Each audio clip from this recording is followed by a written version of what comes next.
Good evening, y'all. It's Fat Tuesday.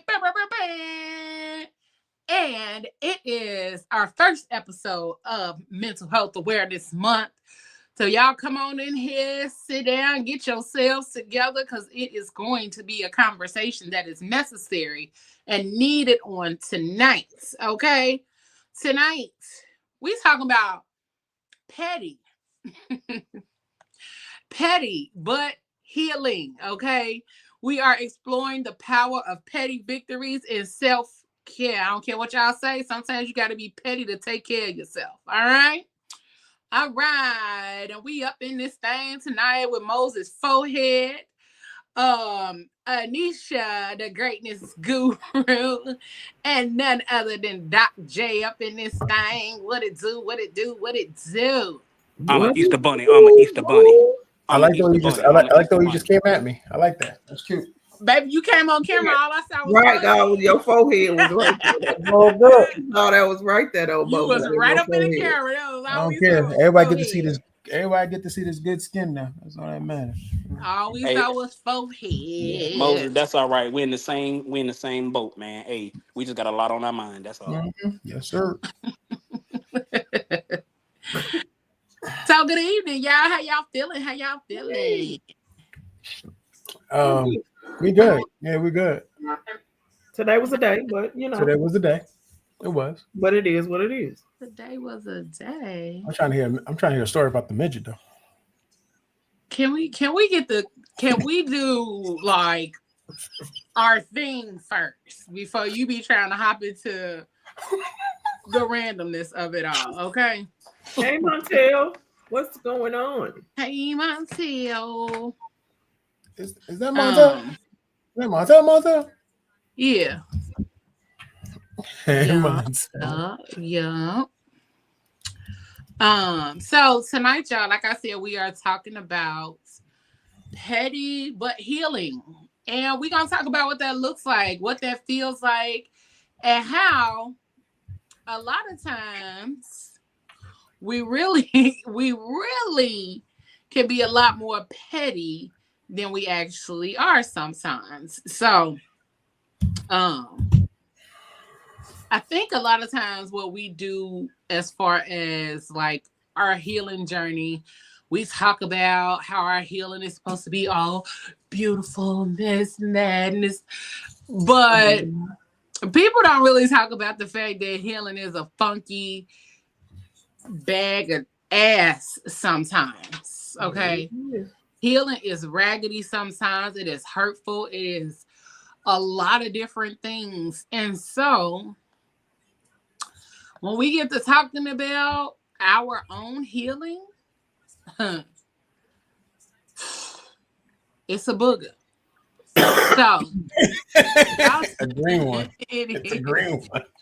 It is. It really is a booger. It can be bothersome. It can be healing makes you question yourself sometimes. It makes you question your sanity.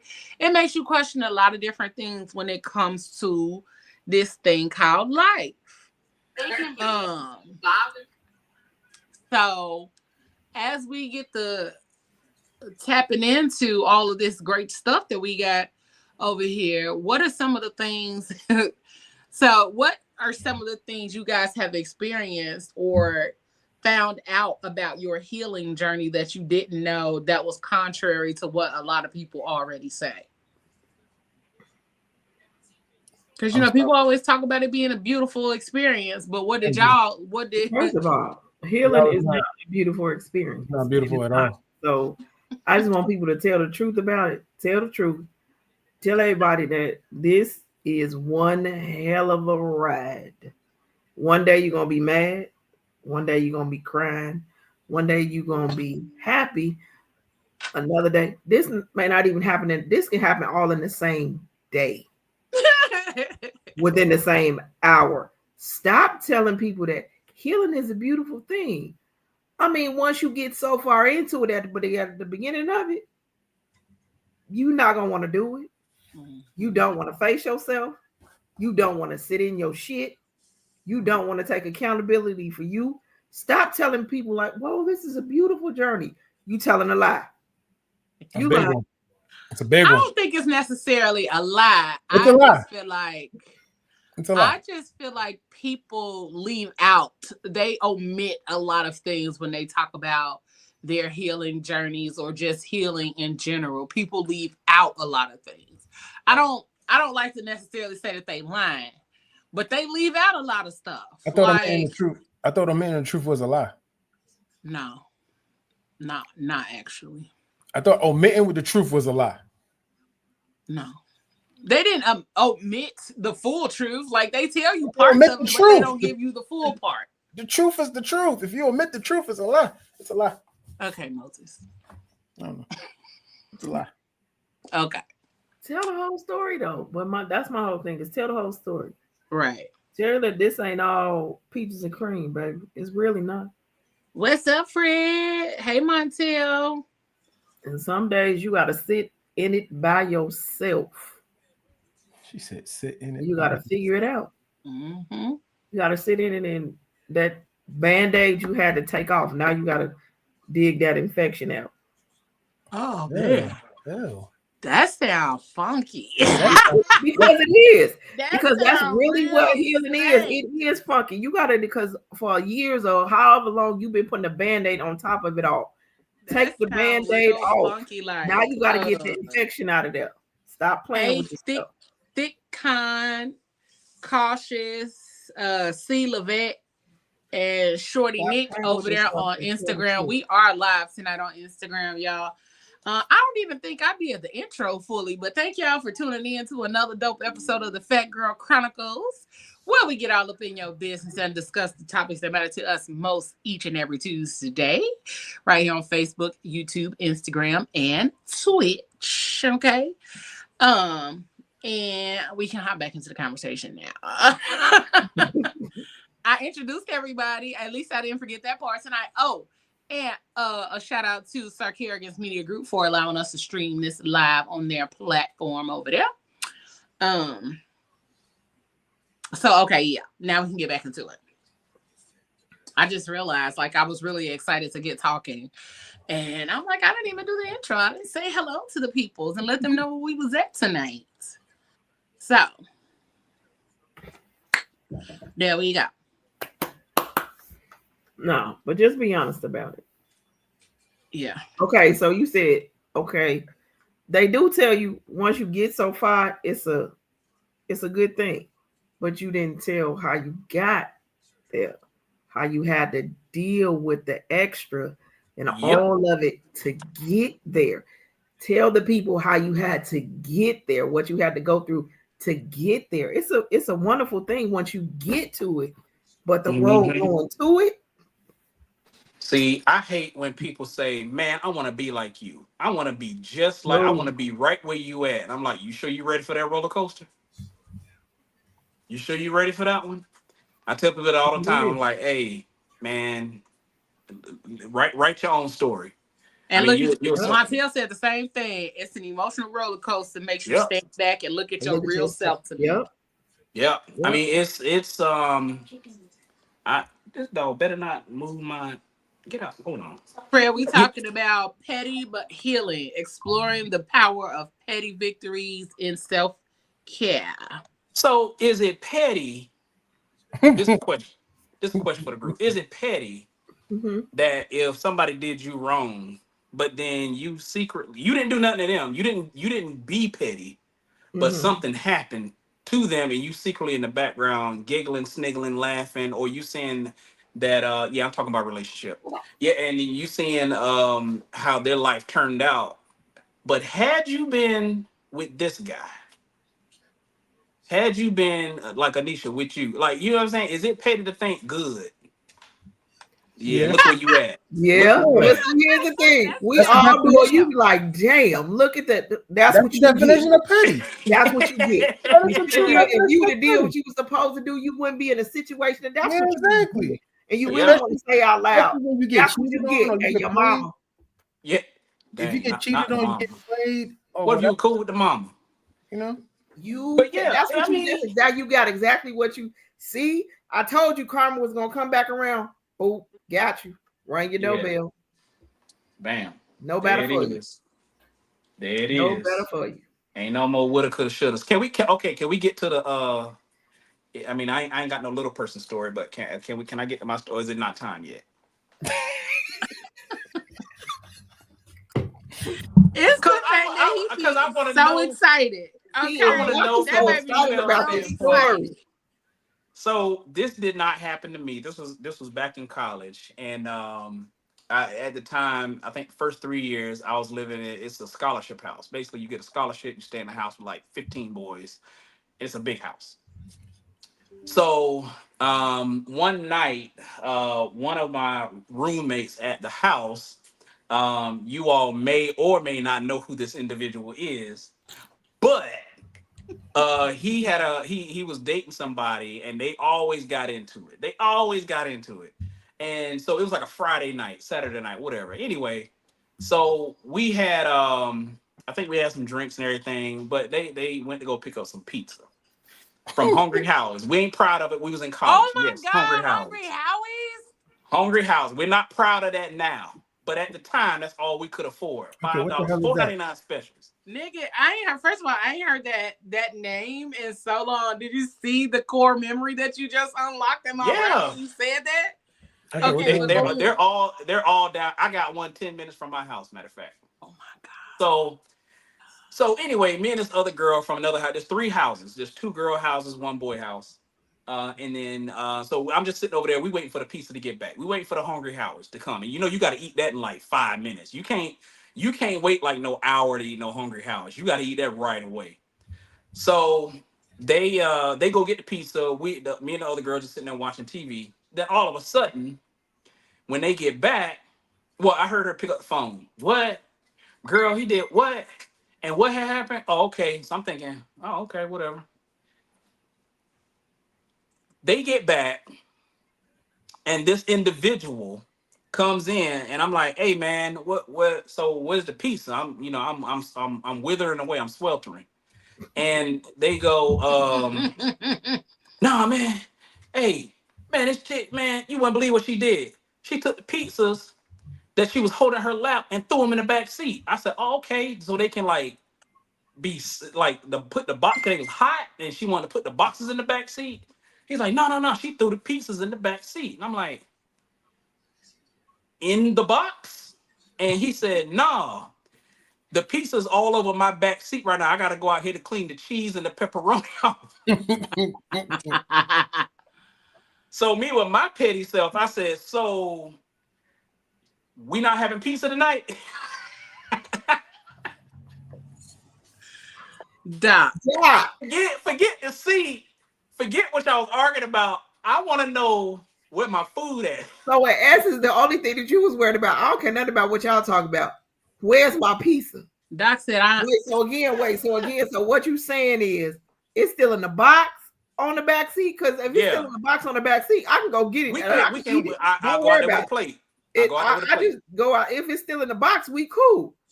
I'm good with that. So which means she literally took these pizzas out this box and threw them on the back seat. Chucked them. And so for about 5 minutes. Okay, so did she do like this over the seat and just threw the pizzas back there? Or she took them out the box and literally in the passenger seat. And this is me with my imagination because I was hungry and I'm still pissed. This is why I'm petty because I'm still pissed off about this. Oh, you still mad about this? I'm still mad about it. I'm still mad about this. So you still mad about a cheaper version of Little Caesars? Basically, this was 23 years ago. I'm still mad about this. And if he hop in these comments, because I told him I was going to tell this story, good. So she took the box and hold on, let me get it. Let me see if I can get it like this. And over the shoulder, in between the passenger and the driver's seat, perfect angle. Boop, Chuck. Boop, Chuck number 2. Okay, but here's the thing: how big was this pizza? Because it always ain't what size. Oh no. It was asking questions. What size car was this that you was able to? That's a good question. Open this box and chuck this over this seat. That's a good question. It was a Toyota Corolla. And I'm talking about them old Corollas too. That means Like, this thing was mega small. It was small. It was like a It was little in there. Yeah, it was small. but she somehow had the right angle, and she hit it. I mean, and because right if you here, do and the it pizza right, went flying. Because if you do it Was right, she a big girl? right. Was she a big she girl? said, No, she was small. She had to be a small girl to get that it angle. was a flick. It was a flick of the wrist, baby. that's what I'm about to say. It's the wrist. It's the flick of the wrist, not it's the body. Not the box. It's the flick of the wrist. She intentionally knew what she was doing. She intentionally threw that. She said, "You know what? I'm gonna ruin every." I don't know. To this day, I still don't know what they was arguing about. And we talk about this story all the time.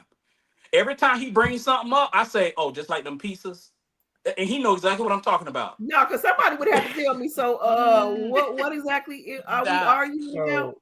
So if he hop in the comments, he gonna put in there what they was arguing about.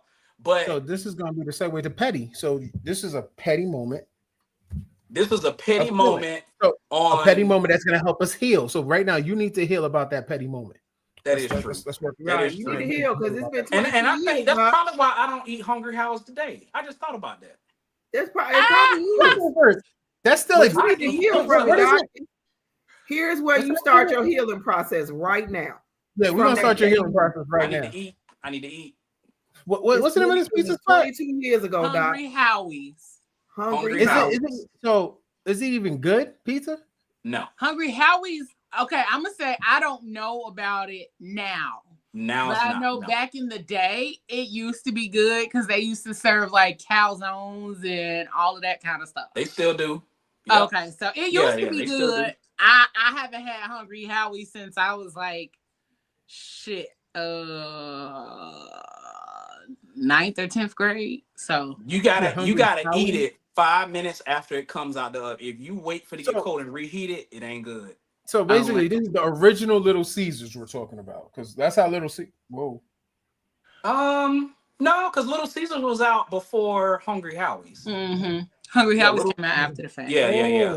Okay, so I do have. Damn. You got one near you? No. Okay. No, I was about to say not in that area. Don't go down the path I went They kind of took them away from this area, and the last time I saw one of those, it was a while ago. Actually, I do think they have one here. I don't know if it's still open, but I do believe they had one here when I moved down here. But basically, if I want it, I got to go to South Carolina and eat it inside the store. I can't even come home with it.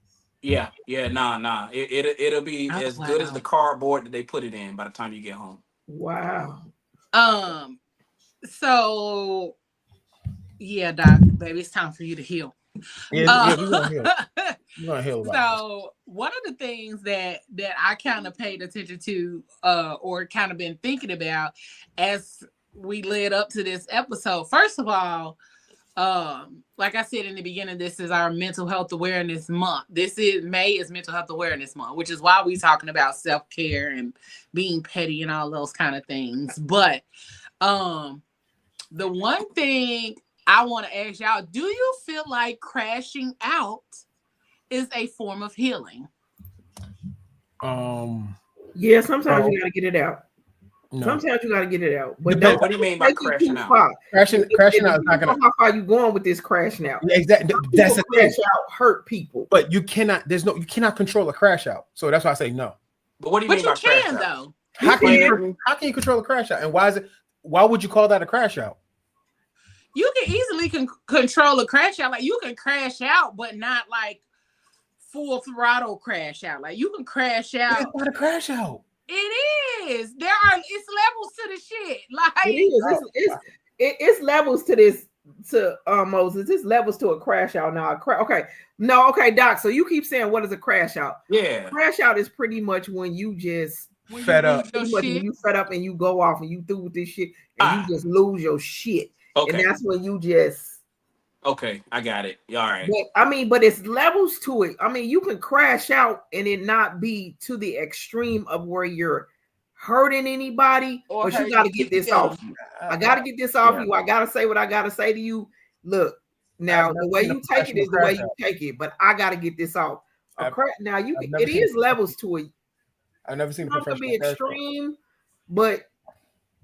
I guess, are you going to make the situation worse? Mm-hmm. Like, do you need to get it off your chest to say, look, this is how I feel, and this is what I'm gonna say.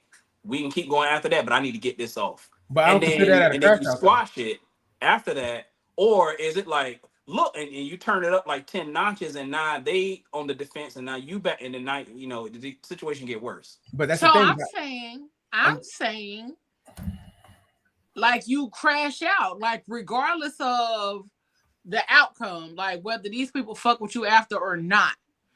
I'm not saying you hurt nobody, but you literally just, the true definition of I'll knock all of this shit over. And you actually knock all of this shit over.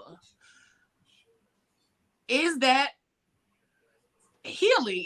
Could that be a part of your healing? Is that you literally just knock all this shit over and then you going on about your merry little way, regardless of if somebody feel a way about it or whatever. You see, I have to agree with Montel. There's no level to a crash out. I've never seen a good crash out. All crash outs, somebody's going to jail. No. Somebody went either you're going to jail, you're wanted for jail, or you need a lawyer. Well, no, I think it is levels to it, because I can crash out and say what I need to say, and I'm gonna put this disclaimer on you. Like, look here, it's something I'm about to say. It's about to get real funky and foul in here. I feel like that's just cussing somebody out. That's just cussing somebody out. I just need that to is going off or cussing somebody out. When I say crash out, there are levels to a crash out. I've seen it. Like, I've seen levels to somebody crashing out. I've crashed out before, and it wasn't to the extreme where I went to jail or did some shit that put me in jail. Right. But I feel like also a lot of times when people talk about crashing out now, they talk about, the extreme shit where somebody done lost their life or they done did some like full on shit that'll end you up in jail. But I just wanted to know if y'all thought it was a healthy part of the healing process and whatnot.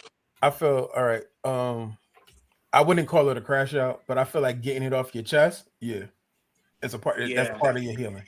Yeah, I mean, it depends on the situation. Yeah, it's a situationship. But I don't think. I don't. It's a situationship. I feel if you get it off your chest, like if it's there's some people, like, for example, this is why I say, like, even crashing out, like, there's repercussions after a crash out. If I care about you, there's gonna be some repercussions, because if I crash out on you to a point, I think crashing out it's literally a point of no return, because you're gonna violate the person. Either you're gonna violate them with the words, or you're gonna violate them physically. One way or another. So look, this is what I did, because I just did this just to see what it was gonna say. So a crash out could be two. And what it says is acting out. This is the newer usage, particularly prevalent online, means losing control, acting impulsively, or doing something stupid or destructive, often due to overwhelming emotions. For example, I'm going to crash out and text him everything I am feeling, or I'm about to crash out and buy that thing I don't need. That's what I said. Like, so it's levels. Crashing out ain't necessarily the end all be all. Like, it ain't like you just went to the fullest extent of losing your shit. Like, I feel like you could do a mini crash out. Like, woo, I lost my shit a little bit. Okay, I'm cool. I'm back. I also feel like it's the moment where you just, I feel like sometimes that's the moment when you snap. Like, you have to go off. You have to get all of this shit off of you, or it's going to feel burdensome if you don't. So then you decide to get all of this stuff up off of you and you let it go. And then whatever is said is said. But anywho, I got a video. Got a video? Let's see it, girl. I got a couple. Here we go. Some people in this world will take from you. They'll drain you. There we go. Sorry. My bad. Some people in this world will take from you. They'll drain you of all your resources and energy, and they won't feel bad at all about giving nothing in return. I say it all the time. I'm a kind person. I'm kind-hearted. I want to give. I want to teach. I want to learn. I want to receive. And then I want to give back. But I'm not a nice person. I was nice, which is why I am now kind. People can only take what you allow them to have. So here are 5 signs that somebody's being strategic with you when you're being genuine with them. Strategic people will often question your motives when you do something nice. Why are you being so nice? Why are you giving me this? Why are you doing this for me? What's the catch? They see people for what they can get out of them, so their minds don't really compute that some people just give to give. Strategic people won't have personal conversations or deep conversations. The goal isn't for you to get to know them. It's for you to know just enough to trust them. That's the important part. They need you to trust them. They might talk about their childhood or past relationships or things like that, but when you try to get deeper, they'll go ahead and shut it off. You do not give them what they want. When you finally say no, you'll see them try to guilt trip you, make you feel bad for that decision. They might even become intimidating and try to push you into making that decision. They also pester. They might just try to annoy you until you finally give up and say, fine. This is not clear and concise communication and consideration. This is manipulation. Notice characteristic flaws like they lie, cheat, steal, manipulate with everybody else around them. Maybe it hasn't hit you yet. And everybody likes to say, well, people make mistakes. I mean, no one's perfect, and that's true. But one time's a mistake, twice, that's your character. Strategic people are opportunistic. They see an opportunity and they take it. They might want to be around you all the time when you're giving them money or paying for them, getting them into a club, or when they can be around those friends that you have. But when there's no more benefit, when you just want to hang out and there's no more benefit, you'll see that they're sick or unavailable. So you weren't stupid for being nice. You were being nice to a strategic person. Just learn the game, move accordingly, and be kind. Follow me for more life hacks.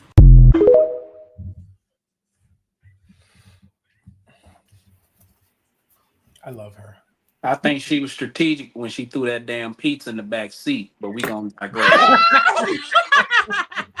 Now we still talking about this pizza. I told you that the healing needs to start today. It needs to start today. Yeah, it should have been started. I'm just not got no Keto Rose is just like the new shit crush. So I think this is just my opinion. Like what she was saying about, being genuine and then being strategic. I think part of our healing is that we need to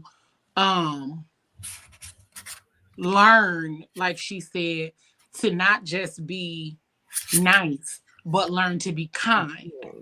That's part of the healing, because a lot of us are overly nice.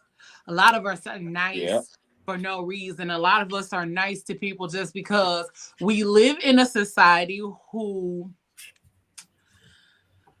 teaches us to be nice at all times, regardless of what it may look like or how it may feel. Like we are taught to be nice instead of being kind, because when you're nice, it makes other people feel good.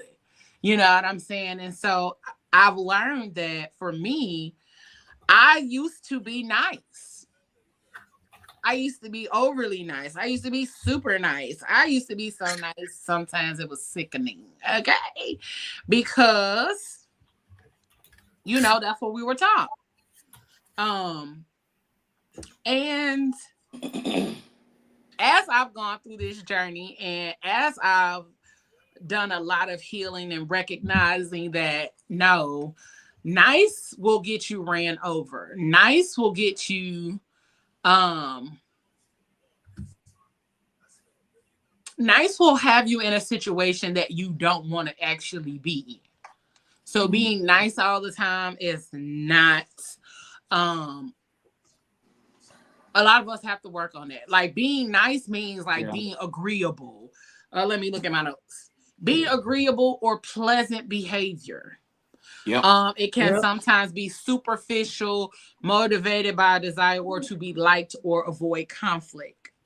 But kind is about genuinely caring for others and taking thoughtful, sometimes difficult actions for their well-being, even if it's not the most pleasant or popular thing to do.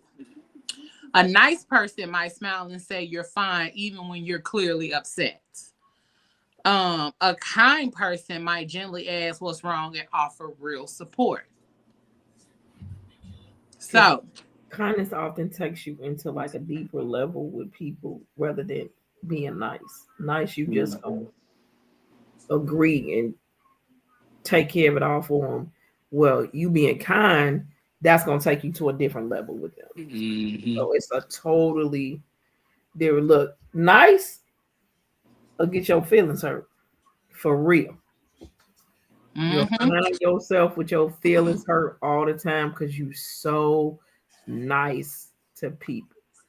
Kind of put the guard up and be like, oh, okay, well, how you want me to work to get it fixed? Because I'm not gonna fix it for you, but how can we work together so we can figure out a solution so you can get it fixed? That nice, I'm telling you, that nice, ooh, will knock you on your ass, and you'll be like, really?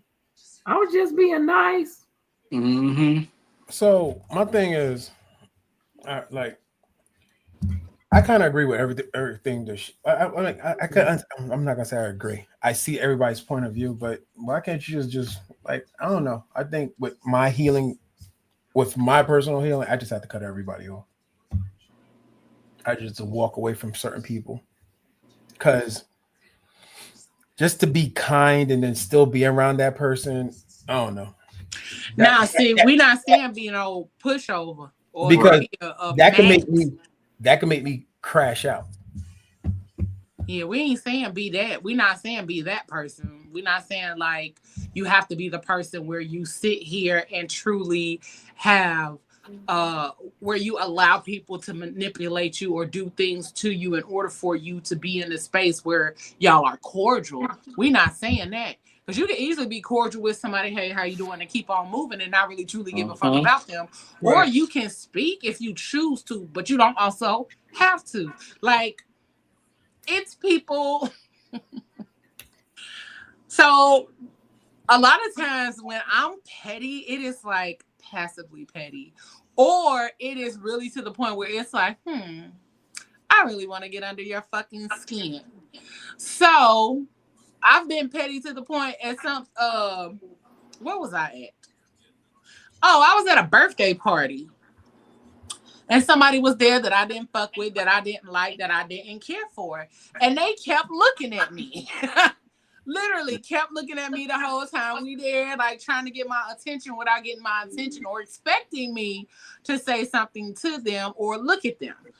And instead of doing so, like they spoke to my sister and everything. And I was wanting to say, bitch, don't talk to my sister. But you know, my sister grown, so I can't tell her who to talk to or who not to talk to. But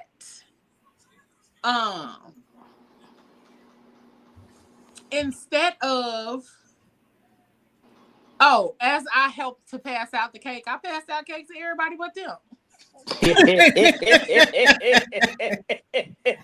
But look, like Leo, you did that, but I have done it where I walked in and that person was there. And here's the thing: walked up to the group of my people that I'm cool with, spoke and said, "Hey, y'all," talk to everybody, and turn my whole back. Like, and then she had the nerve to tap me on my shoulder and was like, "Hey," and I'm like, "Hey for horses.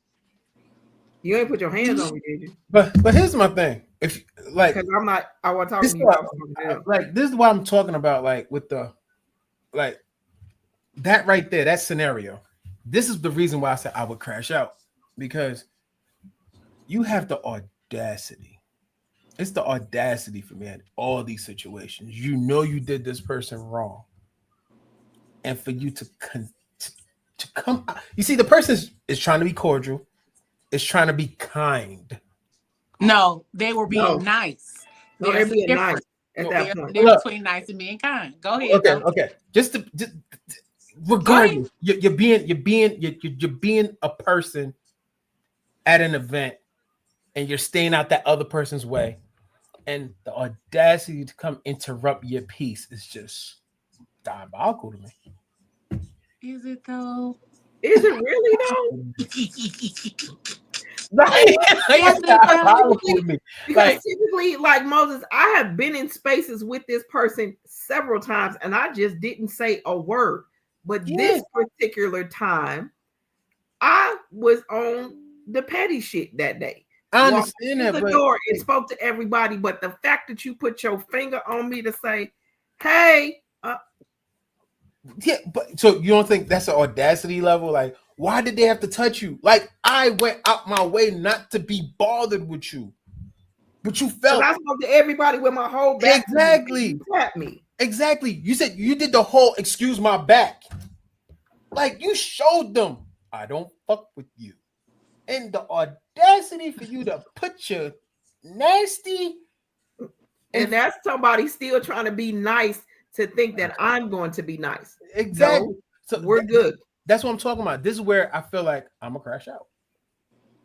And I'm gonna crash out this generation type of crash out. I ain't giving you I'm not giving you the energy because I kept the back and I said to everybody in front of me, did she just touch me? And then kept talking. Yeah, but that's what and then kept talking like she wasn't standing, and eventually guess what she did? Walked away. Yeah, but it's like I feel like people these days always want to test that limit. I'm not gonna give you the crash out level because I look at on my end, I got shit to lose. You ain't got nothing to lose. I did what I did. The definition of crash out. You're not there no more. The point is, yeah, you're not there no more. I've gotten to that point. I wasn't there yet. You know, I wasn't there yet to the point where I could truly fully ignore you. Because I'm pretty sure I told this story on one of the shows. Y'all might not have heard the story, but it was let's see. Do I want to tell it again? Come on, tell it. You already started. I don't know it, so tell it. Okay, so at one point when I was dating, like I don't even know what happened with the guy anymore, but I know that I didn't like what happened. I didn't like how it felt. I didn't like none of that or whatever. And so instead of I can't remember what happened, but I know that the next morning it was cold as fuck here. And I took eggs and wet tissue and put it all over his car. What the Jesus? Oh God. Wow. That was a back in the day move. Because look, I'm not even mad at you because back in the day I have done it. Well, I didn't do the eggs and the tissue paper. No. Back in the day, I put the sugar in the gas tank. Let me tell you something. Hold on. That's beyond petty. I am the person that wants to inconvenience you. I want to inconvenience you. That's not inconveniencing me though. I just want to inconvenience you because you inconvenience I don't even know how you got them eggs and tissue off that car. Why? I need to know this. Why do ladies? Well, I already know. Somebody already told me. So listen. Y'all always go to a man's car. Full story. So I put the eggs and wet tissue on his car, and like he was the dummy though because he fucked up his car because he got the scraping stuff. He messed up his car because all he had to do was start the car and let it warm up in order for the shit to fall off. But instead of thinking, he got to scraping. It started scraping it. And all you had to do was let your car warm up because the shit would have fell off anyway. But also, that was when I was like super petty and hadn't been healed and I was angry. And that's the point in my life where I was dealing with a lot of shit and I think that was my breaking point and my turning point when it came to dating. But it was one of those things where it was like, even my mama was like, you know what? You know what? We gonna go ahead and have you not talk to nobody else. We gonna need you to go and sit down a little bit. But it had gotten to that point because I was being nice. I was being, agreeable, and I was being a people pleaser and all those kind of things. And I feel like I can't even remember the situation between me and him. But I know that it has something to do with those kind of characteristics that I allowed myself to display. And instead of, standing firm or like facing the confrontation as I should have, I was more of being nice or trying to be kind, not even kind, trying to be nice about how I approach certain things instead of just telling people to fuck off. But I said all that to say that when we are nice, that you shouldn't be nice when it's dishonest. So like if you're gonna have to lie, or sugarcoat, or like dim your light, or dim your energy, or your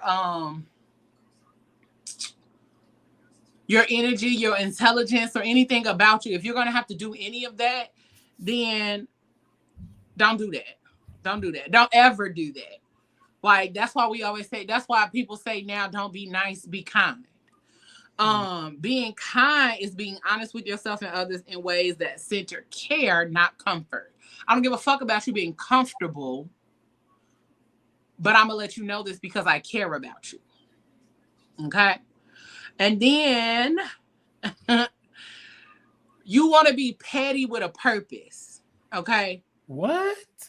Petty with a purpose. If you're gonna be petty in the space of healing and all of that, be petty with a purpose. Okay? Let me ask my big homie what that is. Max big homie.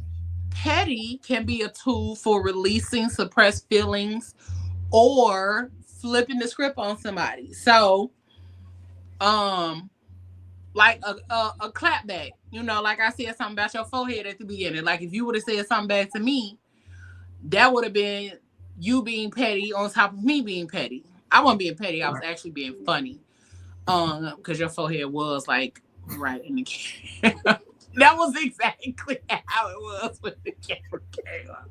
I was being funny because your forehead was right in the camera. But if you would have said something in return or said something, then it could have been petty. So like a clapback, or like the way we set boundaries sometimes, can be petty. Like, all right, I'm done fucking with you. That's it. That's all. And leave it at that. But, sometimes we be letting people get by saying shady, fucked up shit. And when I say shady and fucked up, like me saying something about your forehead wasn't fucked up. It was funny. It wasn't fucked up.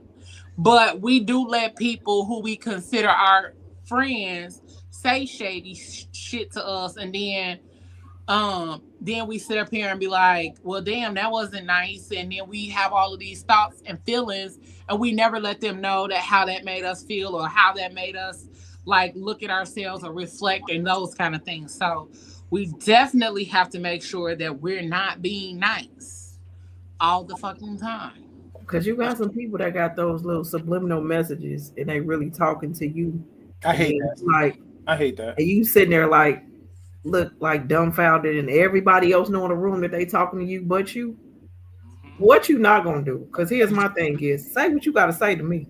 Because I'm gonna say what I gotta say to you. The same thing I said to you, I'm gonna say it to 12 other different people, and it's gonna be the same thing. Stop picking at people. When I tell people, quit poking the bell. Because when you keep poking that bell, that's when you're gonna make that crash out thing happen. Stop poking the bell. Say what if somebody. I'm at the stage now where I have stopped letting people, and I had this post the other day. Stop tiptoeing around people's feelings while they stomping the yard on yours. Come on now.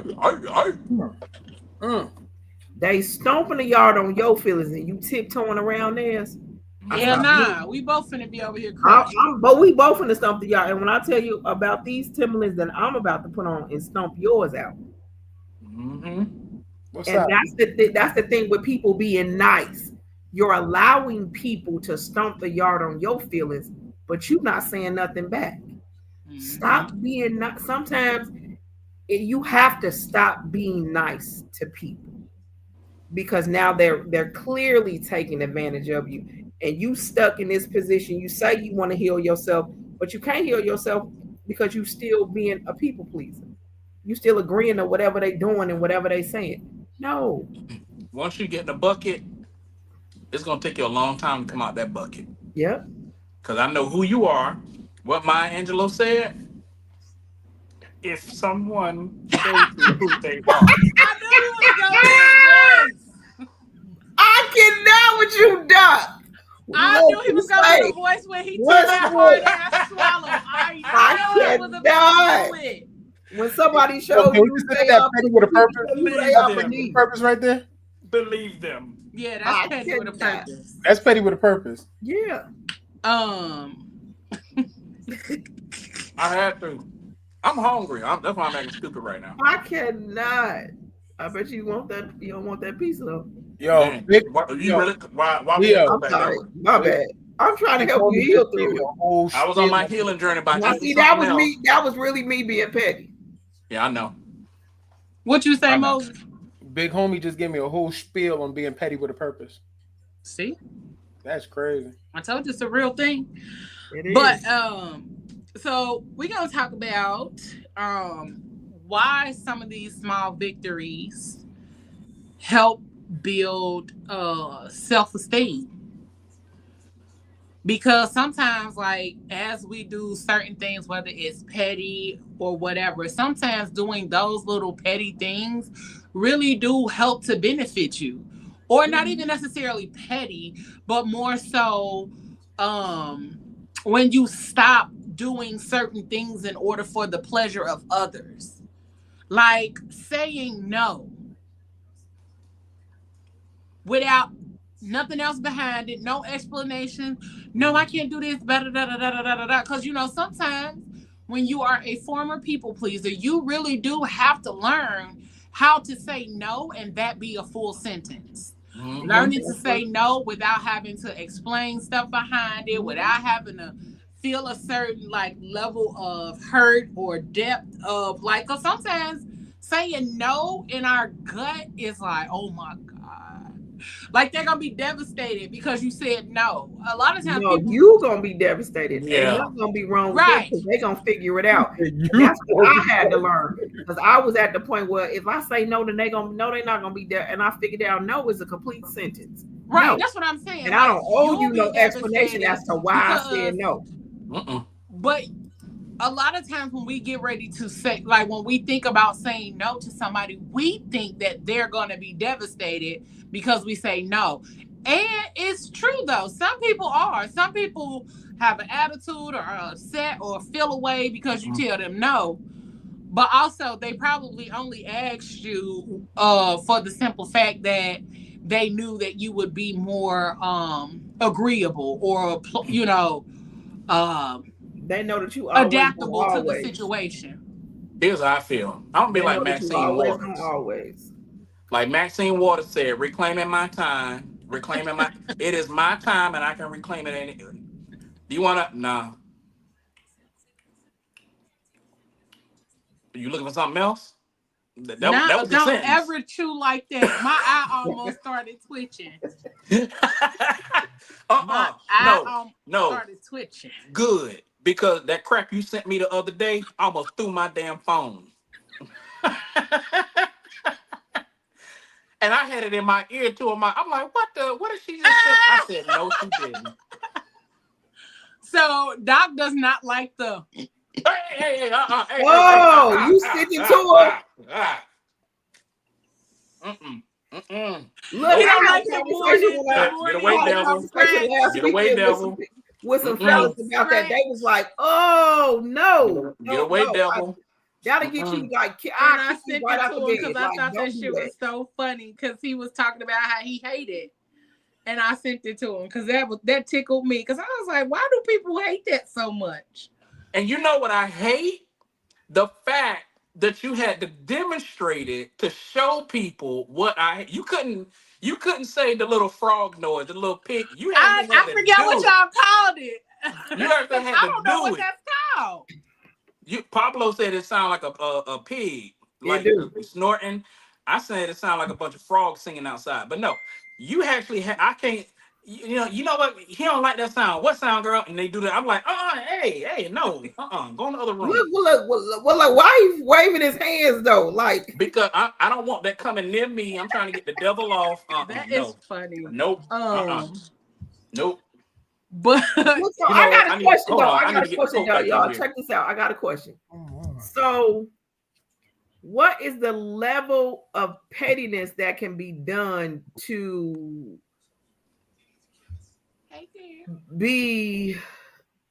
still be in a healing position and not reverting back to where you were? Get your friend. That's a good question. Did Roddy say that sounds sexy? Do it again. Get your friend, Doc. That sounds sexy. Just like how that pizza sounded when it hit that back seat, huh? I was about to say, so what a piece at, Rodney. So, well, anyway, what is the level of pettiness that you can go to that you can still come back from? That you can still come back from. You understand? Yeah, that's what I mean. That you can still come back from. Because some people do the pettiness and you damn sure can't come back from that. Yeah. But you can't come back. I think there's levelness to pettiness. What's the level of pettiness that you can still bring it back in? I think there's a level for everybody. Depends on the person. Yeah, because I would say, like, if you went to the point to do something that would intentionally hurt me by your petty, like, that's not petty. That's not petty. That's hurtful. You know what I'm saying? Like, I think you went out of your way to do something that was harmful and hurtful to me, then we can't come back from that. Because why are you intentionally trying to hurt me or make me feel away or trying to harm me instead of like just saying what it is? I think that's petty too when people don't have conversations. I'm in a space where I've been learning to be more introspective and having conversations with people that I may have avoided previously in my lifetime. Because I used to avoid a lot of conversations, but like I started going back through situations that I was like, okay, yeah, I wasn't my best in this space. I wasn't my best in this conversation. Him and his fucking forehead.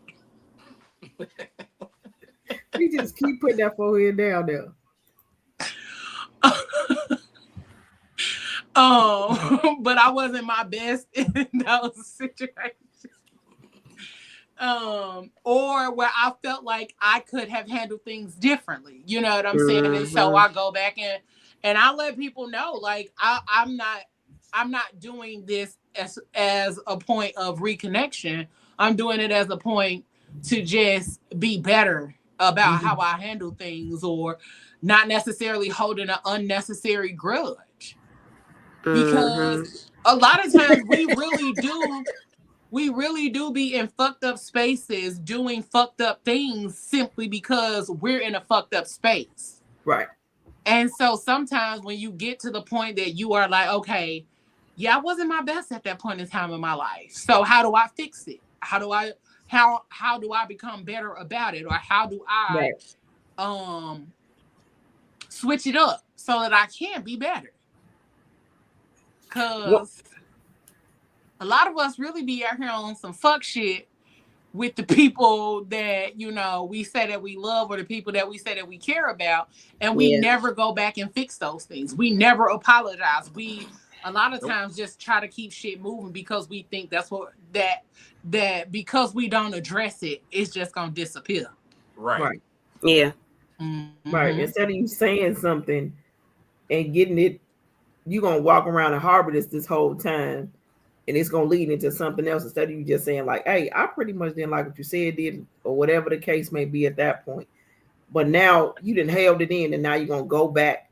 So I feel like because you hurt my feelings, now I'm really gonna hurt your feelings, but you can take it to a whole nother level. You've been harboring it that long.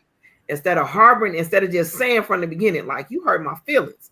Because I find out if you have the conversation with some people, most people, it's not the intention to hurt you, but that's how you perceived it and that's how you took it in. And they gonna say, well, that's not really what I meant by that. But some folks was like, yeah, I did it and then I did it on purpose. But most people are like, that's not what I meant by that. So I apologize for that. So let's work this out. So we not on the level where, hey, later on, you do the crash out thing and really hurt somebody instead of just saying you hurt me. And why Rodney got this picture in here like he playing Major League Baseball? That was 45 years ago. I still owe him a pizza when I see him. I can't believe that. And please get back his pizza because you and that thing's hurting that man. That needs that pizza. Hurting about this pizza. I feel, and that's what I was saying. Because you know what? That was probably Doc's last $10-15. Right, and he was home. No. It wasn't no 10-15. Them pizzas were not that expensive back then. Well, it was probably your last though, but still, you was hungry. Who you telling? And yes, I've held on to that. We talk about it all the time, and I'll slide it in there too. Like, yeah, man, I can't believe when we went fishing this past weekend, man, I had to throw that fish back. Oh, like so and so threw that pizza in the back seat. I squeeze it in. Like he don't know. Not you wow. ways to throw it in the conversation. Wow. Trailblazers Radio said, but most folk don't know the difference between petty or hurtful. And That's it starts with self-realization. That's true. But some people don't know how to hold an adult conversation. And they don't. And I the last couple of days, I've been doing having a lot of conversations with Black men, okay, about mental health awareness. Because every year around Mental Health Awareness Month, I see something, I have a conversation and something triggers me. And then there's specifically a group of people who I'm supposed to talk to during Mental Health Awareness Month. I feel like I missed my calling. But anywho, okay. Some of the conversations I've been having have allowed me to see that this is how a lot of men feel when it comes to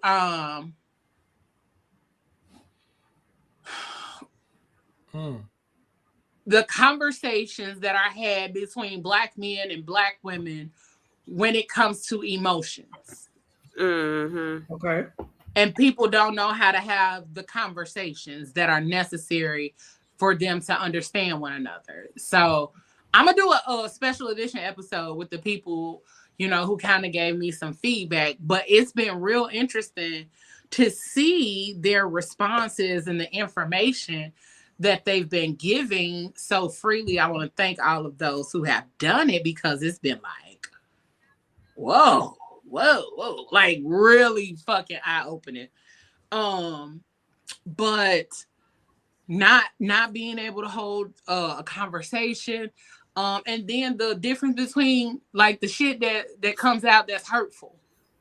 Because sometimes we really do say some hurtful shit, ladies. And that's the part that a lot of us will not admit. We do say some hurtful shit. I absolutely know I have. And look, I could take account. I'm like you, Ayla. I absolutely know I have said some real stuff to some people, and you be like, "Damn, did you say that for real out loud?" I think since I've been in therapy, I'm very mindful of how my words, how I use my words. I feel like I've always been that way, but also when I want you to know that I don't give a fuck, my words are definitely going to totally different.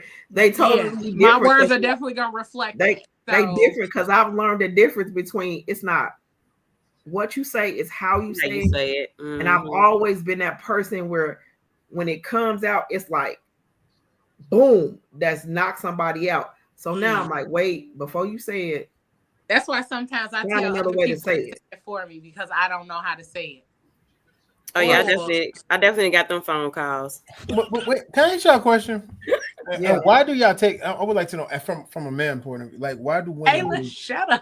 I like to know why women take it to the extreme. Like even with some men that don't personally Like, what do you mean? Like, you mean like when someone is expressing an emotion or a vulnerability, and then we take it to the extreme type thing? Yeah. I think for some women, it's a trigger for them, right? And it could be a trigger in the tone. It could be a trigger in what's said. And then you also have women who have never really experienced a man being able to be vulnerable. Mm-hmm. So when a man is being vulnerable, they perceive it in a space where maybe a lot of the men around them were like, that's not manly to do, right, or manly to be. So when you're expressing an emotion to a woman who has never dealt with an emotionally intelligent man, it's really hard for them to communicate effectively. And it's not an excuse, right? Because ultimately, as a woman, if I'm being open and I'm being vulnerable in a space, I will want to be heard and understood. And a lot of times women don't necessarily, some women, I'm not going to say all, but there are women who don't put themselves in that mirroring perspective where they'll say, okay, this man is opening up to me. He's expressing something to me that may be hard for him to do and that I've never experienced another man doing. So instead of asking questions or trying to hold space, now instead of you perceiving it as he's opening up and he's being vulnerable, you perceive it as he's attacking or he's saying something negative to you or about you. Or he's being soft, or he's being sassy, or whatever. You're calling him sassy or a punk at that point.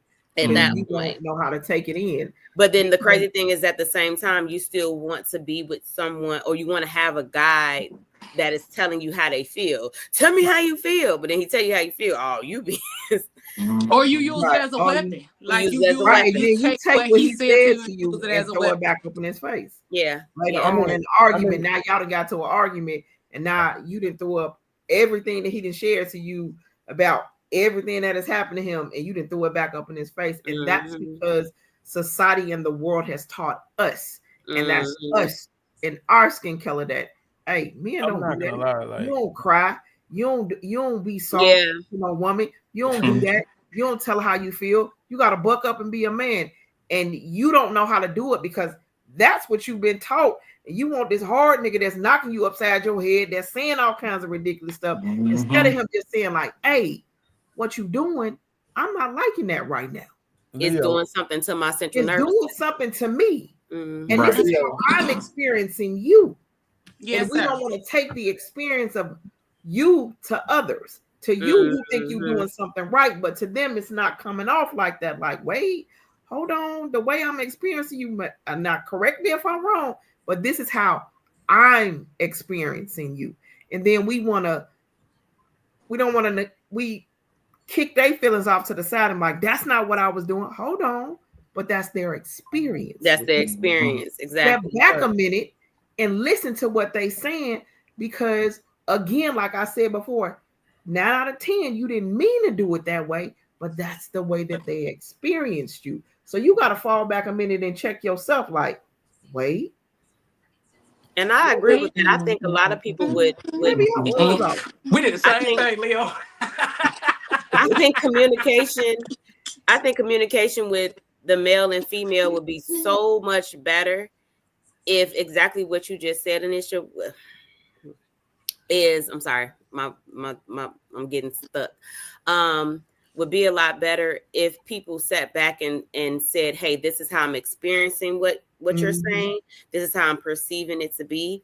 And because I'm perceiving it that way, it's making me feel a way. And then once somebody says that, then they hear what you're saying and they say, okay, well, this is how this is what I initially meant to say. This is how you're experiencing it isn't what I'm trying to say.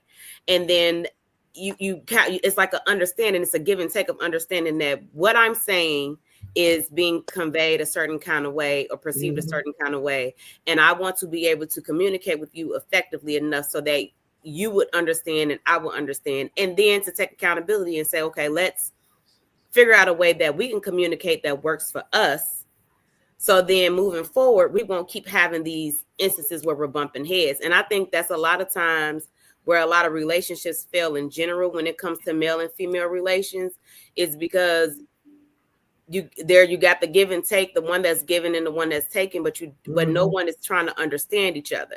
And you're always trying to create a space where I want you to just understand me, but I don't have to understand you. Well, somebody always that's where the idea of effective communication comes in. Right. That's where using I statements come in. That's where using those things where if we're going to communicate, we got to understand how we both communicate. But also that's part of the bigger issue of the way we quote unquote date these days, is that people don't take the time to have those pertinent conversations in order to understand each other, so that as we move forward or as we start to experience more of each other, okay, well, I remember you saying that this is how you handle this, or this is how you deal with these things. That's like a person who goes off the grid when they get shitty, or if they're in a fucked up mood, they just stop talking to everybody. And if I know that from the beginning, I know that if I don't hear from you, or that it's been a day or two and you just been in a shitty mood, okay, well, I ain't heard from him because he in a shitty mood. You know what I'm saying? Instead of it being, well, I ain't heard from you in 2 days, well, I was in a shitty mood, well, what the fuck they got to do? And it'll be a back and forth because I didn't know that's how you operated. Because I didn't know that when you in a shitty mood, depending on, no matter how long the shitty mood it actually is, like that's why you didn't went silent, mood, and which is why I haven't heard from you or talked to you.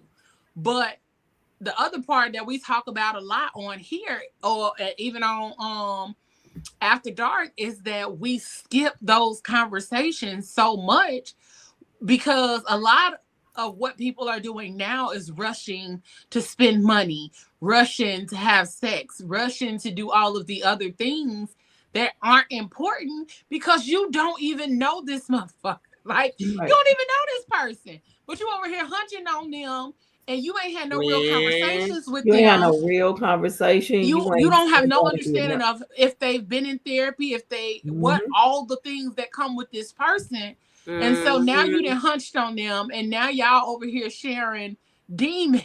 Yep. Now y'all over here sharing demons, and you don't even know what you're dealing with because you didn't have a conversation with this person. And also because you didn't trust your own intuition when your body was telling you, don't do it. Because a lot of us overlook that feeling where we feel like we're doing this around somebody. That's your body telling you that I'm not comfortable here. It's some shit up in here that I'm not comfortable with, and we don't listen to it because we have not.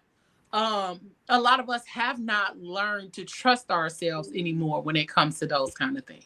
And then you're having conversations where you're listening to respond and not listening to what's being said. Yeah. But then sometimes it's okay for you to say, I heard you, but give me a minute to respond to it. Can we come back to this like maybe in a couple of hours or tomorrow? Because at that point, your response to it may be hurtful instead of you just taking it in and stepping back for a minute and be like, wait, let me digest this and come back the right way to say, okay, I see where I can take my accountability in this, but let me also explain how I feel about it to you, how I feel about you respond to it as well. So it's a matter of nobody wants to have a conversation anymore. Everybody want to get to the get down, and we don't want to tell nobody how we feel because we scared that somebody else. We scared that you're gonna be mad and you ain't gonna deal with us no more. At the end of the day, I would rather be by myself than not be with somebody that we can't even have a communication as to like you come to me and say, hey, this is how I feel about this. And I say back, okay, well, this is how I didn't mean it to come across that way. Let's do this together. Let's not be so combative. And look, we as Black women, we will knock a Black man on his ass for the little simple stuff. You took the garbage out the garbage can and set it at the door and say, hey, can you take the garbage out when you leave to go to work? He forgot that bag. You didn't call this man on his job to say, you left that garbage bag out the door. You got to go out that same damn door. Just take the garbage out, man. Same garbage can. Take the garbage out. And you could have just took the garbage can. And here's the thing. And later on, when you get home, I'm gonna be like, hey, babe, you forgot to take the garbage out. And he'll be like, oh, damn, I was rushing this morning. But you that woman that's gonna call him 92 times at work and mess up his whole day. And now when he get home, he didn't sit in the damn garage or out. He didn't set a block away from the house for an hour because he don't even want to come in the house and talk to you. How you know I didn't get written up yesterday? And I'm dealing with that. Yeah. And there's a difference between being argumentative and being understanding, right? So even if that's a situation where maybe that happens often, where where I gotta always take the garbage out, and so now I'm agitated because how many times I got to keep telling you to please take this garbage out and you keep forgetting it, because you know I'm gonna do it. Because that becomes a dynamic, right? Where it's like, well, shoot, I know you're going to do it anyway. I'm just going to do it. You're going to fuss at me about it, but you're going to do it. And then blah, blah, blah, blah. So at some point, like you said, the effective communication comes in. Like when I ask you to do something, because I know that you are walking out before me, this garbage stinks. And I just feel like you don't care, because what it ends up coming off as is you don't care about me or this household. So you just continue, because now as women, we end up internalizing and taking that stuff like it's a personal attack. And then therefore, because we take it as a personal attack, now this is when you getting called at work and getting cursed out. Now you got the ones that just do it automatically. Because whatever drama, whatever, and they're probably used to being in a household where the people argued all the time. But at the same time, I've just been too fucking mature. Cause I've always like tried to have those conversations. I feel like the older I get, the harder it is to have those conversations. When I was in a relationship in my 20s, those were the conversations. Either I've been too mature for too long, or that was a really mature ass relationship, because we would literally sit down and have those conversations and then talk about those things and say, okay, well, this is not this, and this is this, and this is that, and da da da da da da da.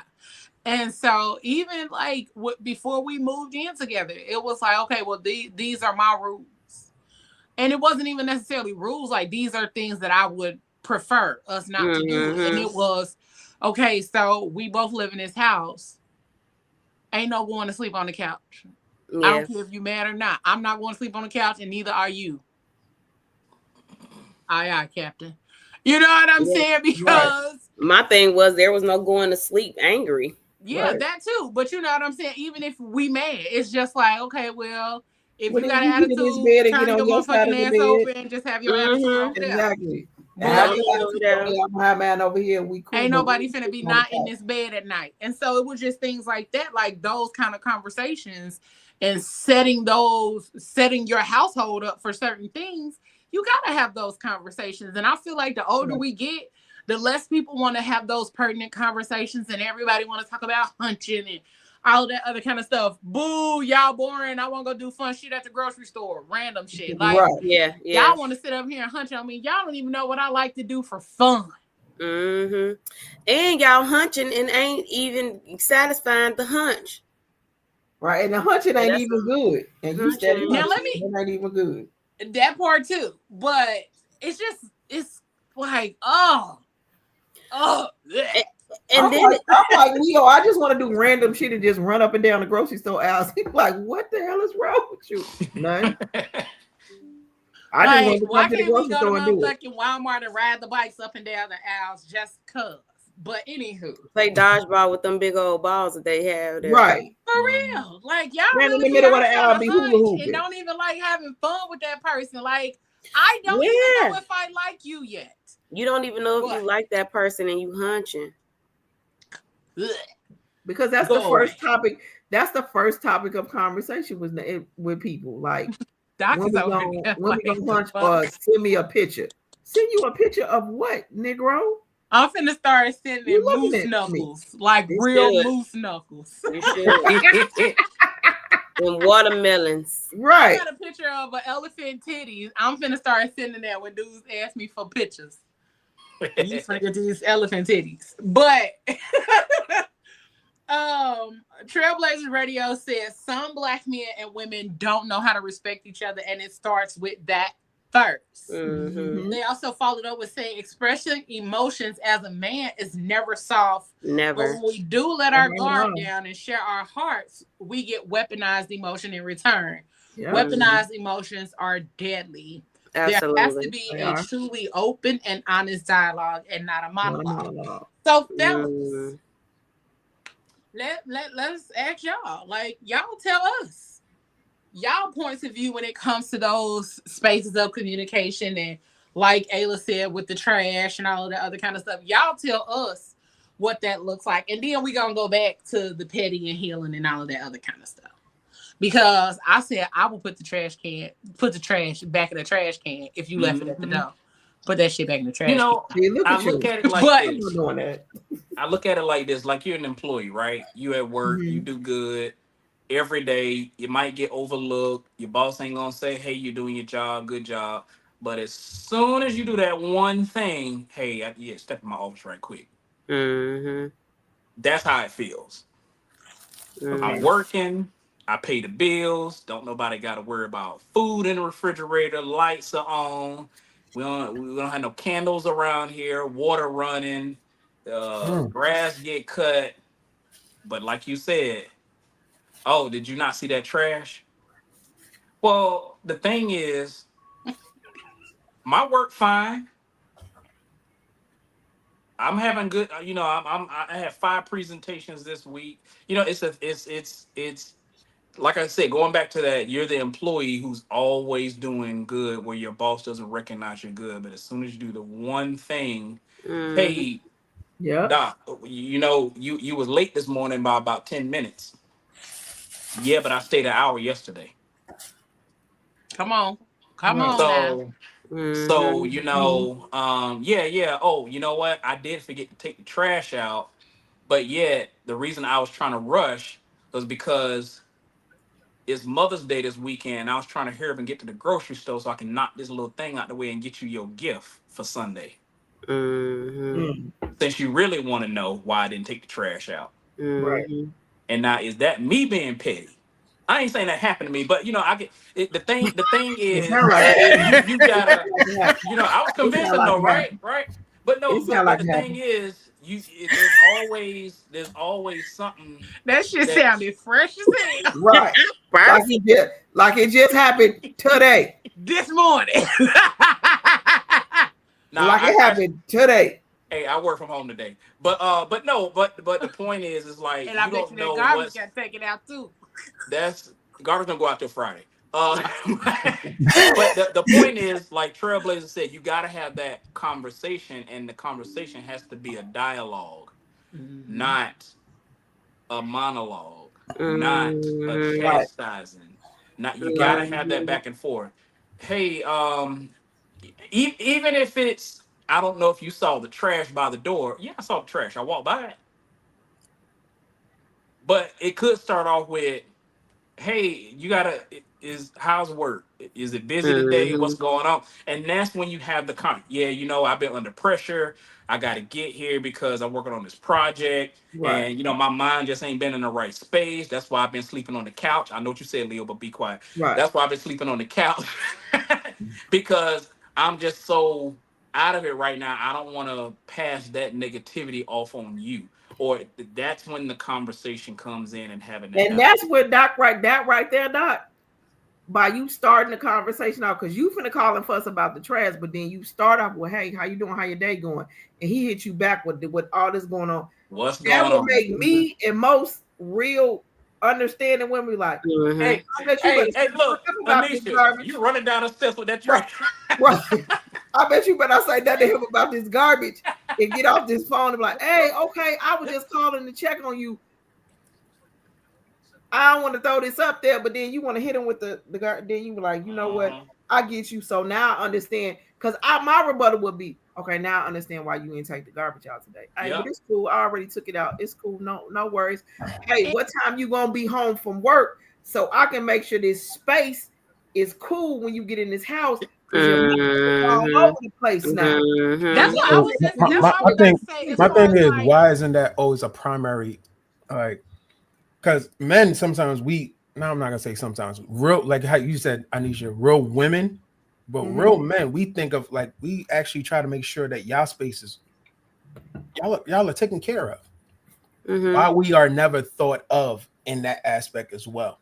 I wouldn't say never. Yeah. But why isn't a priority? What I would say is you put definites on shit. Like, you put definites, like, nobody do that. Like okay, I'm just okay. My apologies. My apologies. Yeah, so that's why y'all don't never do. Okay. I see y'all focus on it. But here's the thing: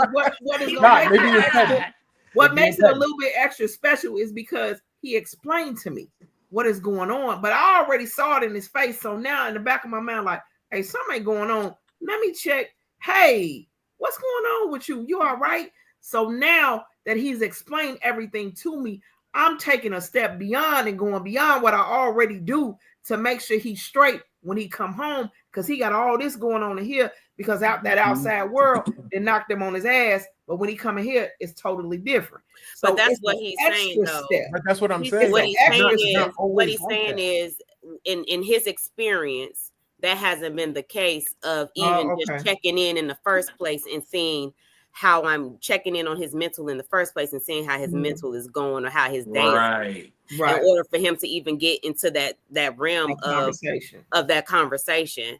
And I think honestly it has a lot to do with the kind of people that we choose to entertain in our space, right? So if we're choosing someone who doesn't necessarily do those type of things, and we're hoping and expecting or hoping for the potential of them to do it because we see that they possibly have it in them to do it, because maybe they do it with other people but they don't do it with us.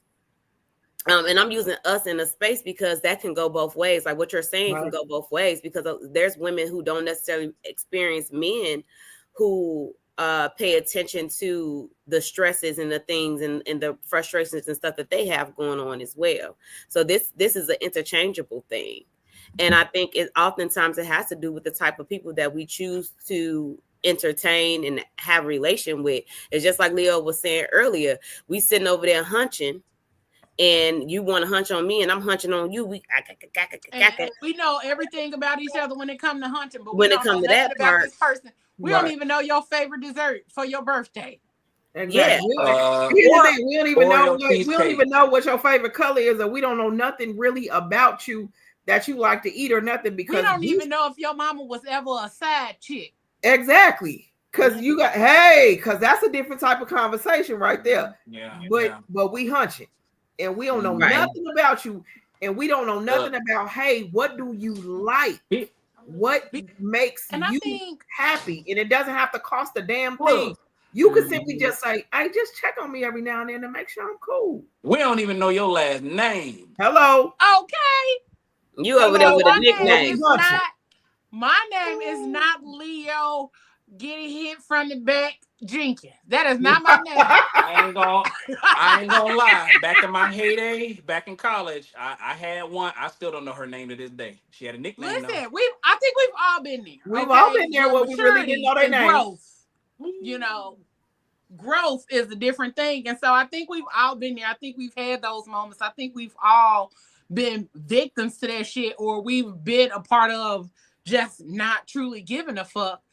or just being reckless with ourselves in those given day and time. But the older we get, we shouldn't still be having conversations where we're not having conversations. Right. But just to kind of piggyback on what you were saying, Doc, is that's where being intentional about having a routine with each other comes in. Because I know coming in at the end of the day, depending on who get home first, if I get home first, okay, I'm finna go in here and I'm gonna decompress until a certain amount of time, and then that way I'm already decompressed. I can start on something. I can start dinner. I can do whatever I need to do, get the house clean, whatever. So that way when you get home, you can decompress and then take over wherever you see fit, or do nothing if you see fit. But and then that gives us the opportunity to eat dinner together. That's why eating dinner together was so important, because that gives you the space to check in with each other. That gives you the space to understand, oh, that's why this nigga been sleeping on the couch all week, because he didn't want to fuck with my sleep, because he been over here coming to bed or going to bed at 3-4 o'clock in the morning. He ain't trying to fuck with my like sleep. this at 2 o'clock in the morning, and you had to go to another room. I was about to do it, but I chose. No, you better not. No, but I mean, you're right. You gotta have now I see what Leo's talking about, and I said it too. Like in the relationship, you have to have some type of routine where she walk in the door, he walk in the door, and you be like, and you just say, "Hey, you all right?" And at that point, don't keep rah with him when he say, "Give me a minute. Today was a day. Just give me a minute." Let him or her go get this off, and I promise you they can have a conversation. But don't start with that rah. What you mean? Give you a minute? What's wrong with you? Yep. See, there you go. There you go. Already. Yeah, that's what I was gonna say. Cause like those few moments when you come into the house, like I'm not finna talk to you. You want something to drink? Oh, okay, well, all right. Because that's it. Like. Yeah. I feel like you should not bombard no motherfucking body as soon as they walk in the door. Like, as soon as I come in, I don't care what, even if it's a kid, don't bombard a motherfucking kid when they come in the door either. And I think it's healthy to. I think it's healthy to still speak, right? Oh yeah. Absolutely. But I'm saying, don't start with that already. No. Yeah. Because I'm silly. Because I'm silly. You come through the door. I'm like, hey, baby, hi. You know, I might do something silly. I might do something, you know. You may walk in the door and I'm just twerking for no reason. Exactly. Like, just to be stupid. You know what I mean? So yeah. Yeah. But also that goes into knowing your partner. Knowing who you're with, knowing how you are about this person, and especially if y'all been together long enough, right? Like, if I know you're home, like you coming in the door, I'm gonna be happy that you're home. So exactly. I want to make sure that you know that I'm happy that you're home. No matter how bad my day is. Listen, it ain't a whole lot of black men that's walking back home most of these days. You know what I'm saying? So that's one part, but also come on in, sit down, blah, blah, blah, decompress, you know, you want some, and then a lot of times we have to pay attention to each other, knowing how this person operates, their routines. Like if your person come home every day at 5:30, they take off their shoes, they sit on the couch, they scroll on the phone, they drink a beer. If you know that's how they operate, when they get in the house, the beer should be cold. Baby, the mug, the little beer mug should be in the freezer. That beer mug should be in the freezer. That too. Let them do their thing. You know what? There are so many things that we miss out on because we don't pay attention. I'm going to have a cigar ready for them if they smoke. You know what? I don't even need no mug. I'm gonna do you a favor. That way, ain't nobody gotta wash it later. Just give me the bottle. bottle. Right. Just go and open it for me, bitch. Just go and open it for him and just hand it to him like, hey, babe, how you doing? And hand it to him and walk away and go on where you going. I do that in a restaurant. Listen, you want Mama said she needs 30 minutes. Baby, sometimes I sit there until it's like time to go to bed because it's been a week. But I think just in general, we got to be mindful, and we have to do a lot better about how we care for each other and how we tend to each other overall, because what we don't do a lot of is give care for one another. We do a lot about we don't give each other we don't give each other the space to allow each other to get comfortable with expressing what they need from us. And so we go missing those vital points in what our people need in order for them to be replenished, or what they need in order to regroup or decompress or gather themselves. Like, but also knowing somebody's routine is important, because I'm learning to create a routine for myself, because that's important for me. Like having my own routine when I come home or get off or whatever. Because everybody should have something that they do in the evening that helps them to decompress, disconnect from the world. Yeah, sometimes I sit up here and I scroll. Sometimes I come in and I play my records. Like sometimes I literally come in, I keep all the lights off and I play a record. I got my I have my Alexa, and so sometimes every day at 5:30 it plays a specific playlist. So by the time I get home or come in the house, if I'm not already here before 5:30, it's music already playing. It is already setting the scene for my house when I get in here, because then that way I can just sit down.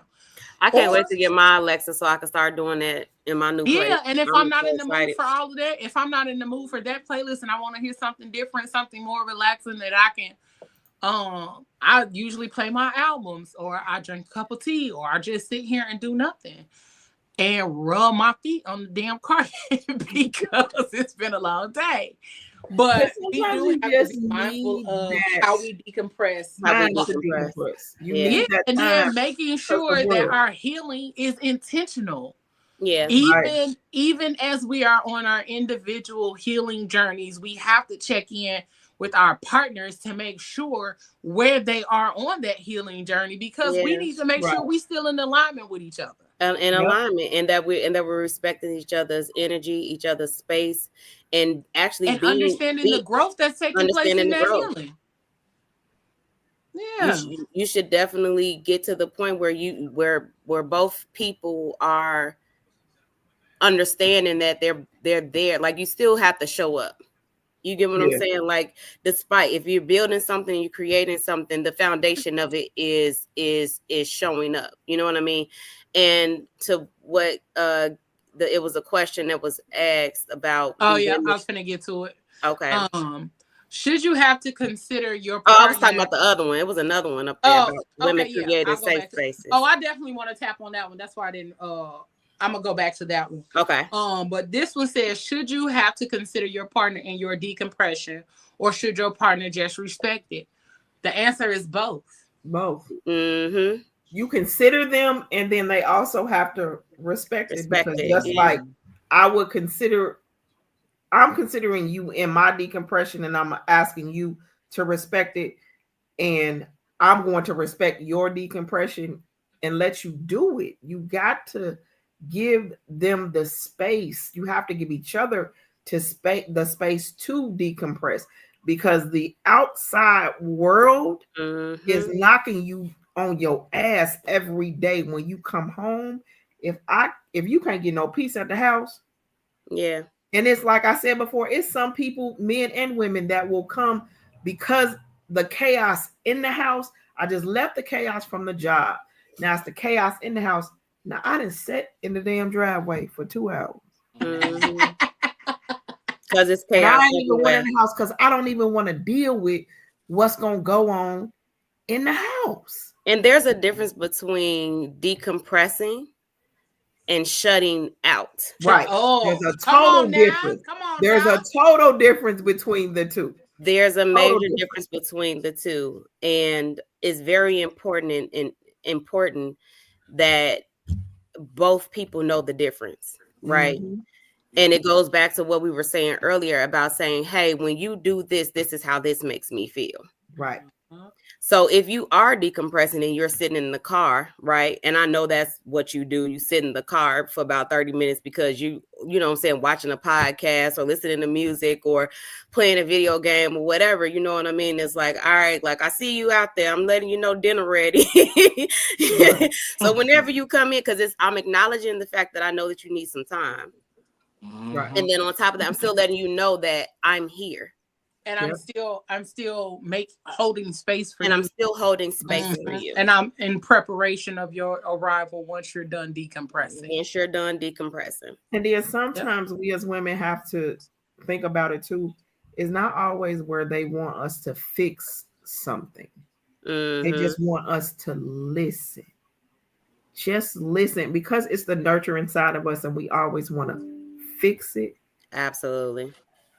I know I always be trying to fix it. Like, what can I do? And that's a me thing. And I'm talking about that. Because I always just want to fix the stuff. And he didn't ask you to fix it. Just want you to listen. Just listen. Just listen because that's one of the questions that I asked in my line of questions in regards to like having the conversations with Black men, and that was one of the questions. But we're gonna talk about that when we do that special edition episode. But the other question was, yeah, we can ask this question. Ladies, do y'all think Black women in general create safe spaces for Black men? Not all the time, no. I don't think. And I'm just being dead ass serious. No, they don't. Not the right ones. No. I think there are some women that do. And there's some women that don't. And sometimes it just depends, because you have women that do create safe spaces for you, but that's because 9 times out of 10 they want something from you. I'm not going to say 9 times out of 10, but you have a portion of women who create safe spaces because they want something from you, right? Maybe they see the type of person you are, the type of character you have, your money, whatever the case may be. So now they're creating this false sense of safe space, which then you end up in a situation, right, with somebody, and then you figure out like this ain't what that is, because you can't only lie for so long. But then also you have the women who do create safe spaces, like, hey, if this is what you need or what you want, I'm willing to listen, I'm willing to be there, I'm willing to be the ear that you need, or just the if you want to just lay there. That's how usually it starts, though. I think it can always stay there. I don't think it can never not stay in that space, but I think it just depends on if both people are continuously showing up. Yeah, it's just like, my thing is, I feel like people at some point, I don't know. I personally don't know. That's why I just usually just kind of, I'm learning certain things now. These are certain things I'm learning myself on how to deal with people, like how to be kind and nice and all this other nonsense. Because me per se, what my therapist told me, he was like, yeah, you starting to lose a little, my humanity side is starting to just die out, period. It's like a patience thing, you think, for you? Or is it all of it that you just like? What I think I hear you say is that your heart is hardened. Yeah. To make sense of it, like I take everybody one step at a time. Right. It's just your heart is hardened. Yeah, it's just one step at a time. If I trust you, I trust you. Like, there's certain things, like I said, there's people that I know that I don't have to worry about, and those people stayed right where they're at. And then there's other people, I just be looking at them like, I get back to you. And if I tell you I get back to you, I'm not getting back to you. Yeah. So this is the thing with that.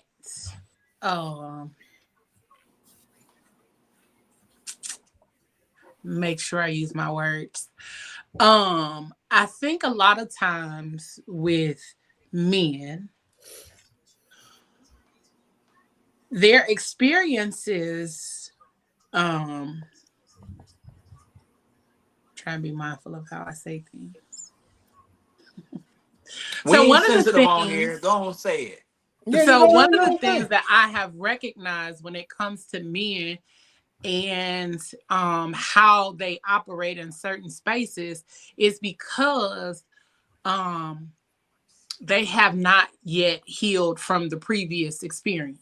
Mm-hmm. And so then they connect to someone who does things in a similar manner of the previous experience. And so then it is prolonging that hurt that could have been severed or started to heal had they not attached themselves to someone similar or something similar to the previous situation. A lot of times, and this is men and women, and I say it all the time, people know how to operate in a familiar hell more than they do in a unfamiliar heaven. Mm-hmm. People, if it's comfortable, if it's peaceful, if it's everything that you need, people will turn that into chaos. Yep. They will sabotage the peace, they will take advantage of it, everything about it, because it does not have any level of dysfunction. It does not have any arguing, any ain't nobody manipulating nobody, ain't nobody stealing, y'all ain't over here fighting, arguing, and cutting and stabbing each other. So now you don't know how to operate. I don't know, and then, so because you don't know how to operate it in something that is smooth sailing, you gonna go dig some potholes your motherfucking self. Because I don't like this shit. I don't like smooth sailing. I'm gonna put a couple potholes in the ground because I don't like it. Because you're gonna go sabotage yourself and sabotage everything that's going on because you look used to the toxic. And I want to but honestly, I am going to agree with you on Leo. Yeah, that is true. People don't I think a lot of times do not know how to operate outside of what they're familiar with or used to.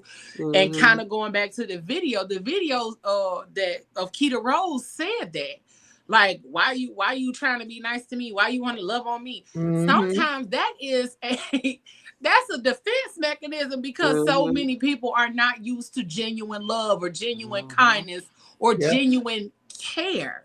Yeah, and they'll shut it out or take advantage of it for as long as they can.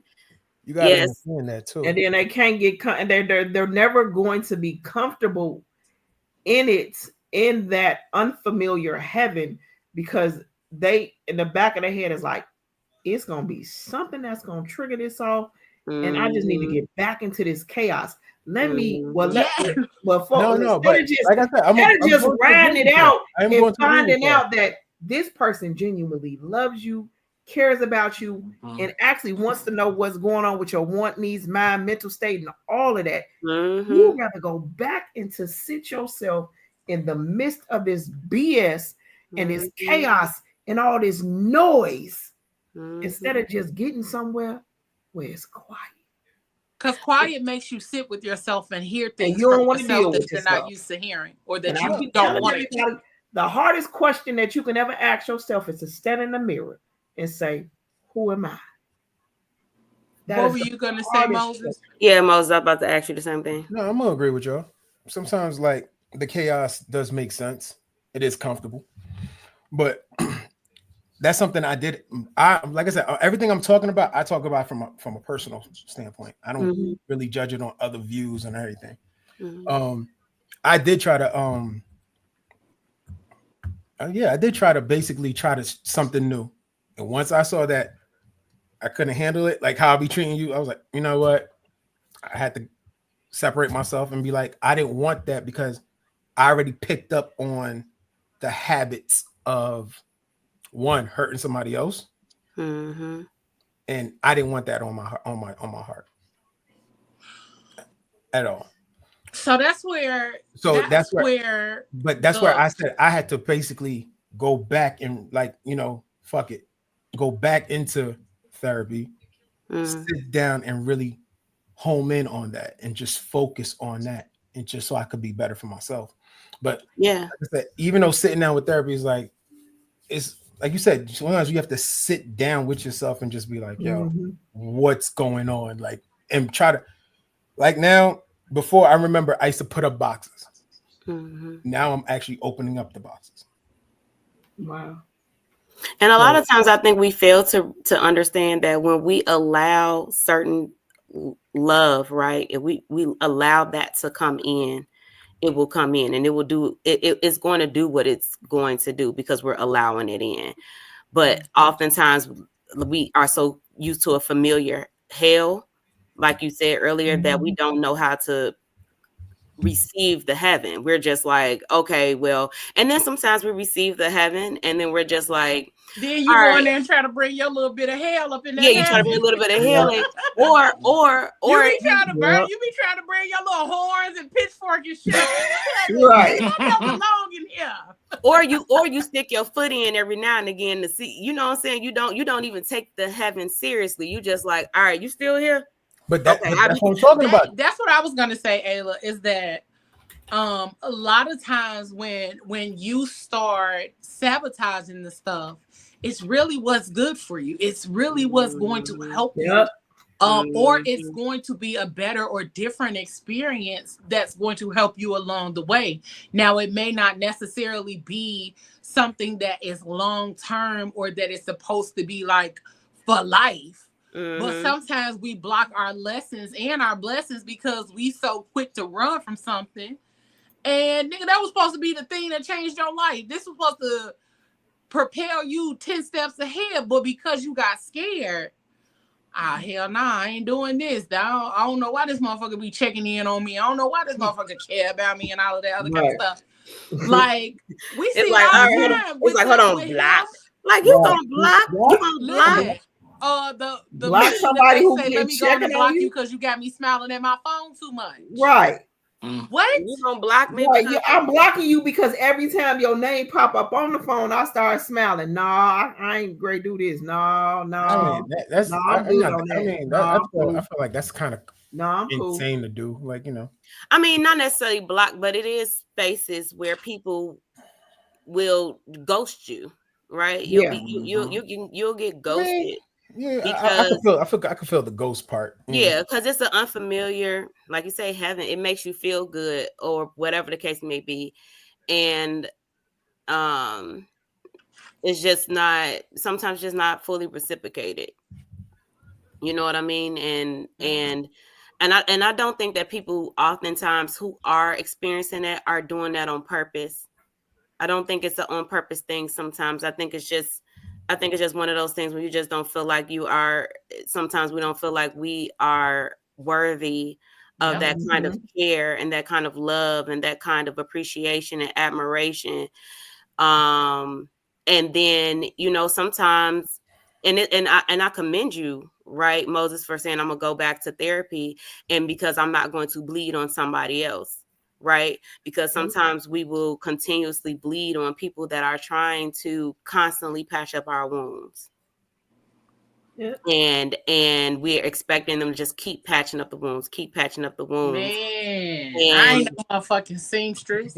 Right, exactly. And it's a difference between me patching, because I know how to sew. It's a difference between I know how to sew. It's a difference between me patching up a wound. Yeah, it's a difference between me patching up a wound and you constantly cutting yourself and cutting me in the process. Because there's a difference between the two. Now, if you're trying to continuously get better and do better and build and grow and create and whatever with that person, then as I am patching up wounds, you're patching them up too. You're like, okay, what you're doing the care part, because then when the doctor gives you a prescription, what do you have to do? You have to follow the prescription.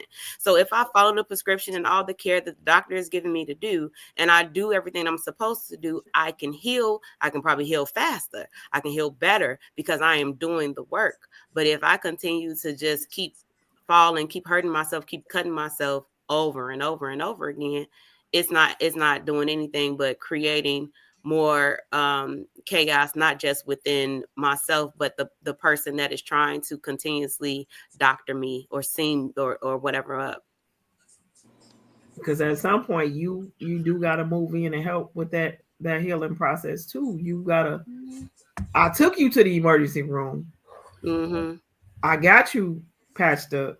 Now when we leave here, you got to do the work too. You got to do the work. I can only bring you so much soup, so much orange juice and all that, and Band-Aids and all that other stuff, and clean your wound for so much for you. But it's a portion of it that you have to take. We got to do it together. You got to do it. I'm letting you know, like, look, I'm here. I'm gonna hold you up, but you got to stand up too.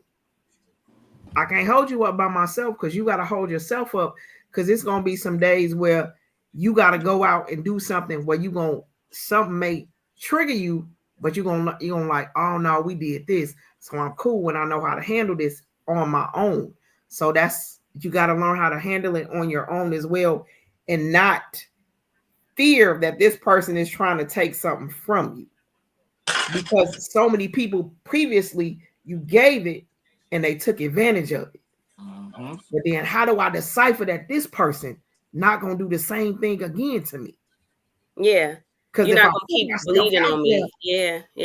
You scared to let the wall down, because then you put yourself out there again, and then here we go again with the same thing. But then when you go into therapy, you'll actually know the discernment between the two.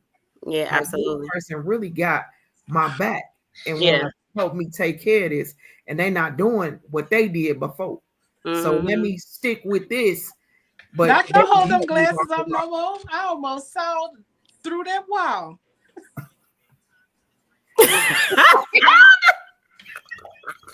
She being petty. Hey, look. You saw into the next room. Man,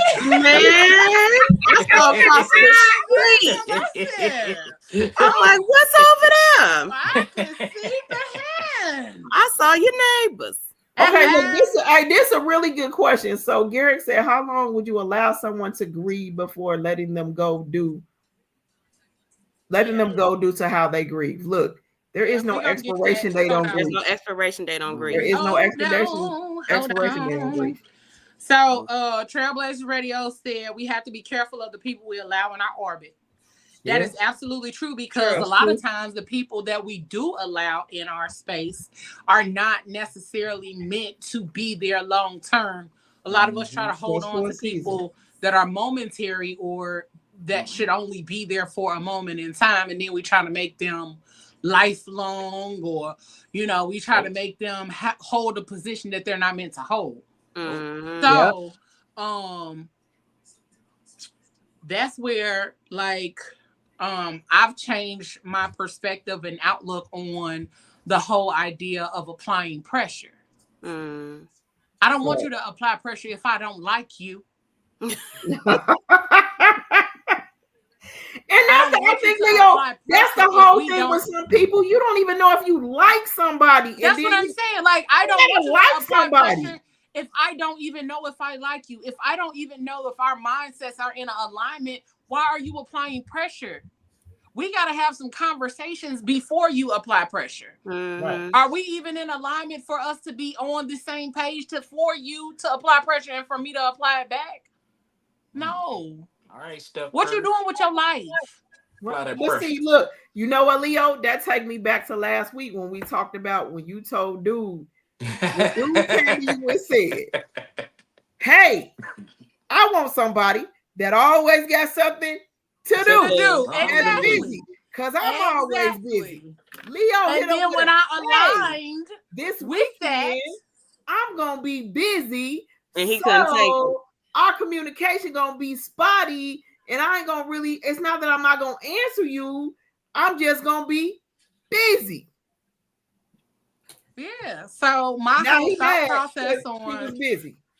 Being in alignment and how we apply pressure to one another is different, because I've decided that I don't want nobody applying pressure to me that I don't truly know or don't have an understanding of where you trying to take this life or your life. Because how the fuck I'm supposed to know that you're going to lead me down the right path?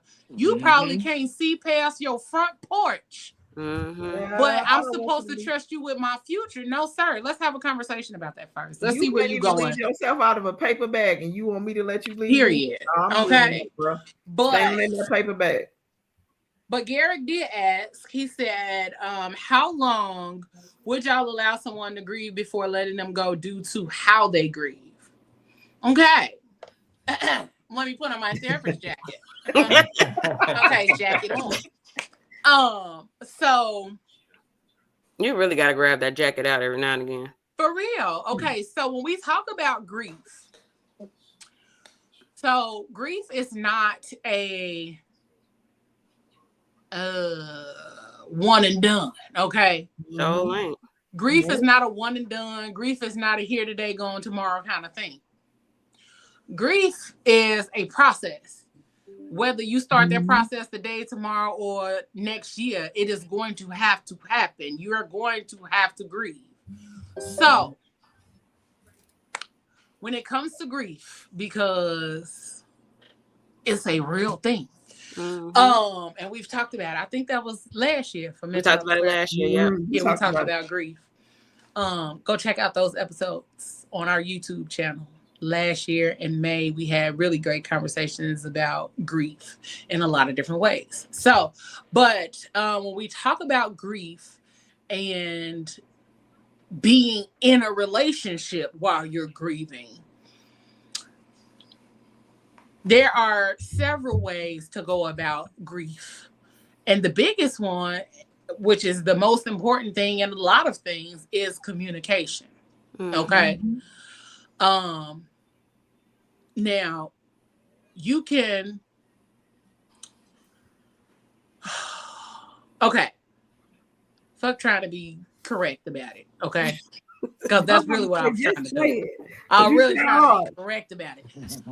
A lot of times when we're grieving, we are fucked up people. We are in the state of we are in the state of survival mode a lot of times when we are grieving. We truly do not understand how our actions in that space and in that time affect those around us. Okay. So when we are grieving, a lot of times we become people who communicate less, people who reach out less, people who care less, people who don't give a fuck in those spaces because, and especially depending on what you're grieving. You know what I'm saying? Because there are times when you can grieve a friendship and you really fucked up about that friendship. But if we are talking about grief in the space of death, and depending on who you lost, grief is a really treacherous situation and thing. And so we cannot expect people in our lives to endure how we show up while we're grieving, just because we're grieving.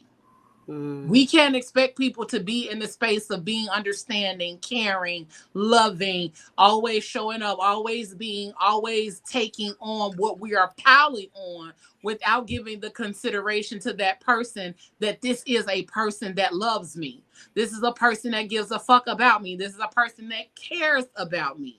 Yes, I can grieve. Yes, they understand that I am grieving. Yes, they understand the extent of the grief, but that does not mean they have to endure the bullshit or they have to endure the hurt and pain that I am causing because I am grieving. In relationships, when you're grieving, grief is different because you do have to consider the person that you're with as you're grieving. And that might sound fucked up, but you would want them to do the same. You would want them to consider you. You would want them to think about, okay, well, I am not going to be this way because they're grieving. I'm not going to do these things because they're grieving. I'm not going to show up in this way, or I'm not going to catch an attitude, or I'm not going to spaz out because he spazzed out because I know he's grieving, or I know she's grieving. And so the expectation a lot of time from the person that is grieving is that people are going to understand. People don't necessarily understand, because one thing is very true: if they've never been through it, they cannot understand it. And even if they have, the way you grieve is different than the way somebody else will grieve. And people don't have to understand it either. It's not a priority. It's not a requirement that somebody understands how you grieve. Yeah, that's not a requirement for anybody. It's not a requirement, but that also on somebody that's where to communication say, comes you're supposed to understand that wait, right, but that's where the communication factor comes in. If I am grieving, if I am in a down space, and you know that I'm in a down space, yeah, I know that you're grieving. I know that you're in a tough spot right now. But I don't necessarily know how to care for you while you're grieving. So I need you to tell me. I need you to tell me what you need, how I can show up, how I can be present for you. Yeah. Because sometimes being present for you means I just come over and we just sit there. Being present for you means maybe I just bring you some food and I don't be over there at all. Maybe that just means that I call to check in on you, or I come over or I get you out of the house to go do something. Right. You know, also somebody just asked me that very question today. With the back issue. Because it's been a struggle for the last couple of days. Well, how can I help you through this?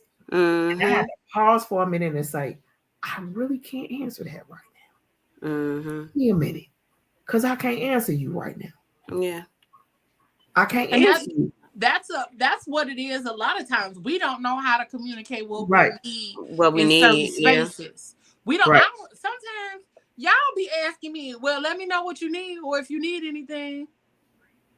Right. And then you had that conversation. You was like, Nisha, I don't even know what to tell you. She don't be knowing. She don't be knowing. And then I sit there and I talk to her and I hear everything she's saying, and I'll be like, okay, so you want me to do this? Well, you know what? Because sometimes, like the very last time that I took a real extended, like a real deal off day, and I literally did nothing, I was like, you know what? In order for me not to do nothing, somebody can send me some fucking food. In order for me not to do completely nothing, when they sent you the wrong food, pissed me off. Huh? And they sent you the wrong food, wasn't it? Yeah. That was a whole debacle, but I actually ended up getting my right food. Okay. But in that grief process, we do have to be mindful of how we show up. Now, that's not to say that your grief isn't valid. That's not to say that how you deal with grief isn't valid. But if I am your woman, or this is your man, you do have to be mindful of how you treat that person if you this grief.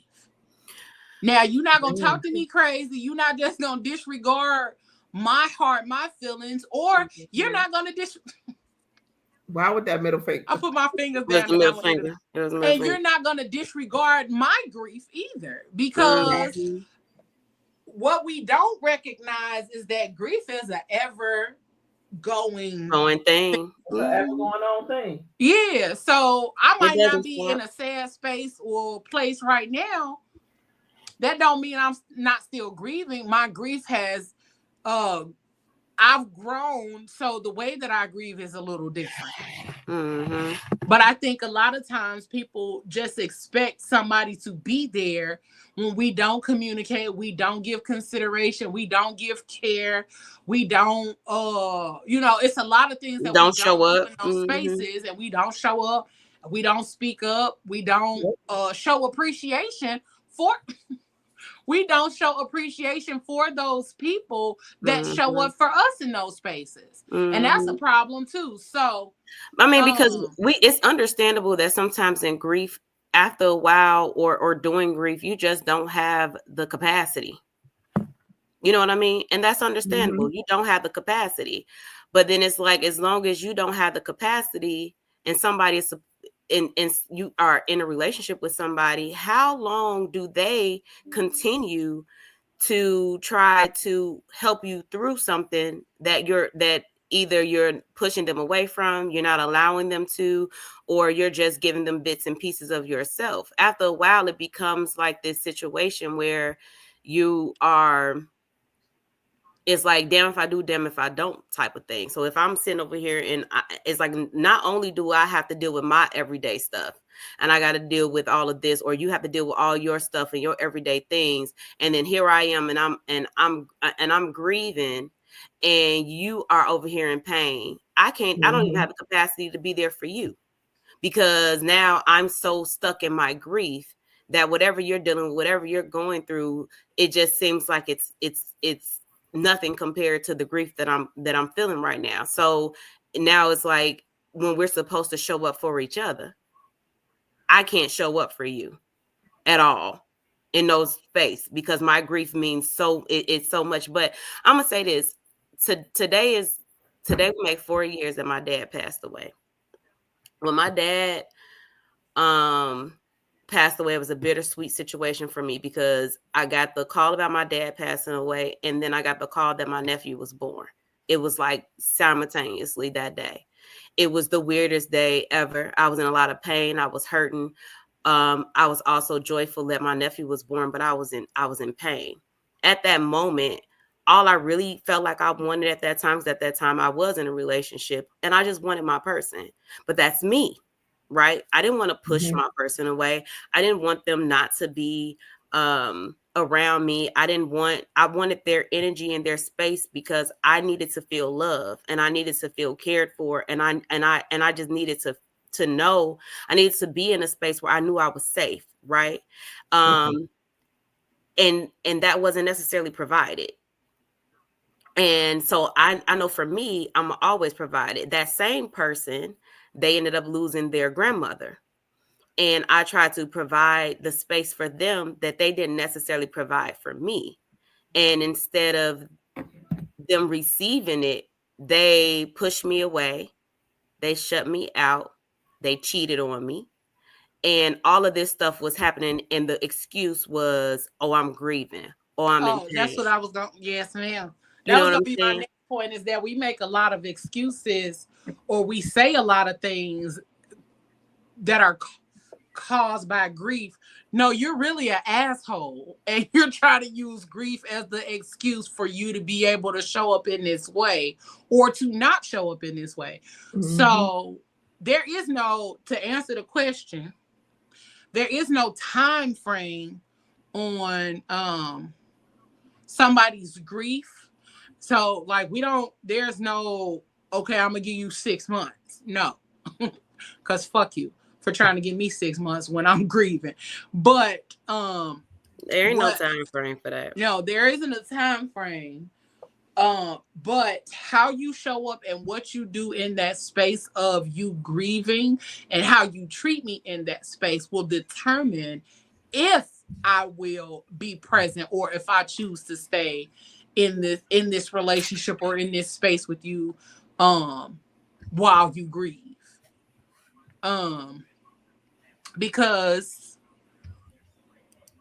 I don't have to take abuse while you grieving. The fuck I look like, you know what I'm saying? I don't have to be abused or misused or mistreated, because all in the name of you're grieving. No, that's not how that works. I mean, because at that point, the person can pretty much just like, hey, this not working, because I understand you grieving, but you also mistreating me too. And I'm not going to sit here and let you mistreat me, because you using, for lack of a better words, grieving as an excuse. As an excuse. Not an excuse. Yeah, for you not to show up. Treat somebody. Yeah, that's like I always say, that people use the phrase "life is life" and as a convenient excuse for a reason to not show up, not be present, not reach out, not give care, not give concern.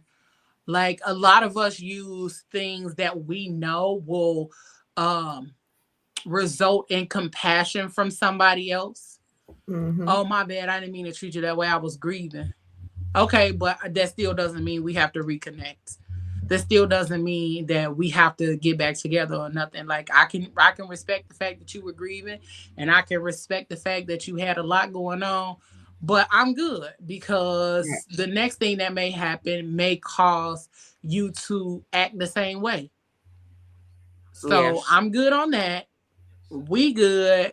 I'm good. I'm gone. So that's that's another option as well. But Trailblazers Radio said, Oh, he said grief is a process. It is a road we have to travel on when we lose a loved one or lose a loved one, whether we like it or not. But he asked that question and we answered it. No, it should be a consideration. And he said, it's funny that y'all are talking about this. I lost my son in July of 2015, and my ex-wife lost her father 2 months later. I had to put my process aside to help her push through. And it left me barren because she did not have the capacity to help me through my process. Wow, same thing that Ayla was just talking about. Wow. Yep. We got to be mindful, like, and I get it. And the only reason I can speak about grief in the way that I do is because June, it'll be 10 years that my mom has gone. And then January, it'll be 10 years that my best friend passed. Between June of 2015 and January of 2016, I lost like 4 or 5 different people in my life during that time frame. Like pertinent people. My uncle, my daddy's brother, you know what I'm saying? My mama, my cousin's wife, then my best friend. So it was a lot. And so the only reason that I can speak about grief in that way, or to the extent that I do, is because I had to deal with it back to back to back to back to back. And then try to figure out what my life was to look like after losing my mother. And I also speak about it in the way that I do because I know that I was not I wasn't the best person when it came to losing my mama and grieving and going through all of that. I literally was like, fuck it all. Cause my mama not here no more. So why? Fuck it all. But also, I'm still here. And apparently I couldn't just say fuck it all or fuck everybody. So when you go through those spaces, you do have to learn or be mindful of how you show up. Now, you might not care in the beginning because it is hard in the beginning. It is rough in the beginning because it is literally you are living in a cognitive dissonance at that point in time in your life. And so you really be like, I don't know what the fuck I am, who this is, what's going on. Yeah. But I also could not expect the people in my life to show up for me if I wasn't willing to show up for them. You know, I think we truly discount our ability to be present even while grieving. We count ourselves out so much because, I was grieving, but so were my siblings. So I had to also be present for them. You know what I'm saying? So were my nephews. That was their grandmother. You know what I'm saying? So a lot of times we use a lot of excuses to not show up, to not be present. And I'm not saying grieving is an excuse. So let me clarify that for y'all. I be like, but I was grieving. I'm not saying grieving is an excuse. I'm saying that we often use that as a way to excuse our behaviors in that time frame. And nobody has to excuse a behavior that treats us less than what we actually are. So, that was a long ass answer to that question. And we had to take the long route. But hopefully that gave you the answer that you were looking for, because nobody has to give you a specific time frame, but also nobody has to be present while you treat them like shit or don't give care and consideration for that person. And that goes for any kind of grief. Like, even if you grieving your best friend and she still live up the street, okay, well, listen, you're not finna treat me like shit. You'll be missing another friend. And then we can also flip that, and that's grieving a relationship, or the loss of a relationship, or what you thought something was going to be, and you're taking it out on the people around you. You know what I mean? Taking it out on your children, or taking it out on your friends and your family, because, you know, what you expected or what you thought was going to be in a situation with somebody didn't end up that way. So now you have to grieve losing them. Yep, you got to grieve what you thought was going to be. Yeah. Yep. And some of us, that takes years for that process to even come to a realization that you are still grieving something because you thought it was going to be something else. So, Trailblazers Radio said, but I think the most important thing that I learned during the process is how to show up for myself, even when people would not show up for me. Come on, talk about it, sir. Talk about it. We have to show up for ourselves first before we can show up for other people. How can we be present for others if we are not present for ourselves? Absolutely. And sometimes we forget the point of community is to help us to get to that point that we can be present for ourselves in order to be present for other people. Because community matters. I swear to y'all, I would still be a fucking wreck if it wasn't for my siblings, if it wasn't for the people that was around me, if it wasn't for friends and all of that kind of stuff, I would still be a fucking wreck. Okay? And if I went in therapy for 6 years, okay? I ain't gonna hold it. But it literally took for me to have a mental breakdown to know that I was grieving. Mm-hmm. To know that everything that I was dealing with was grief. And sometimes that's what God has to do, is to knock you all the way down for you to pause a moment and say, hey, it is something wrong with me. It is. And I got to deal with this. So in that essence, it was pretty much, well, God paused you for a minute and took you out of your right mind to put you in your wrong mind, so you can see that there's something wrong with me. But all this time, I'm mad at the whole world and everybody else when I'm the common denominator.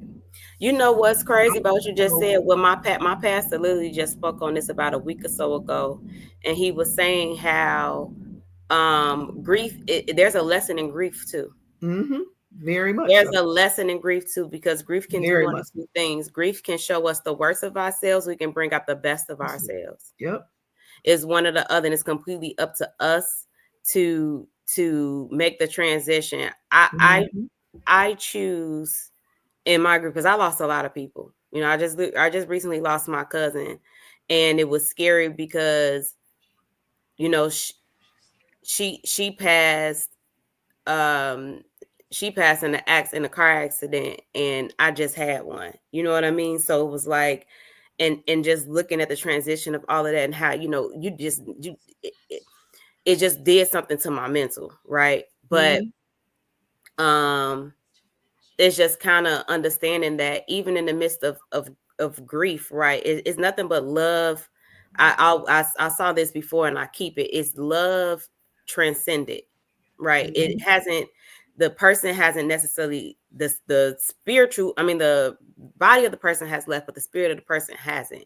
The memories of the person hasn't. They're still with you. They're still within you. Still got the pictures. You got all of that other stuff. And I would rather celebrate the life that they had than to mourn the life that they no longer have. Because see, people really don't. There is no time limit on it, and I say that speaking from experience. My birthday is May 28th. My little brother's birthday is May 20th. On May 20th, it will be 31 years that I have had to celebrate a birthday for him without him. And with me, would it just being the two of us? I tell everybody, I never thought that I would have the life without him, and to watch my mother get older without him. So the grief thing never really stops.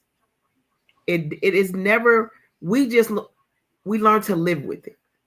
And that's what I tell people. I've learned to live with it, but I'm not going to tell you that every day is okay.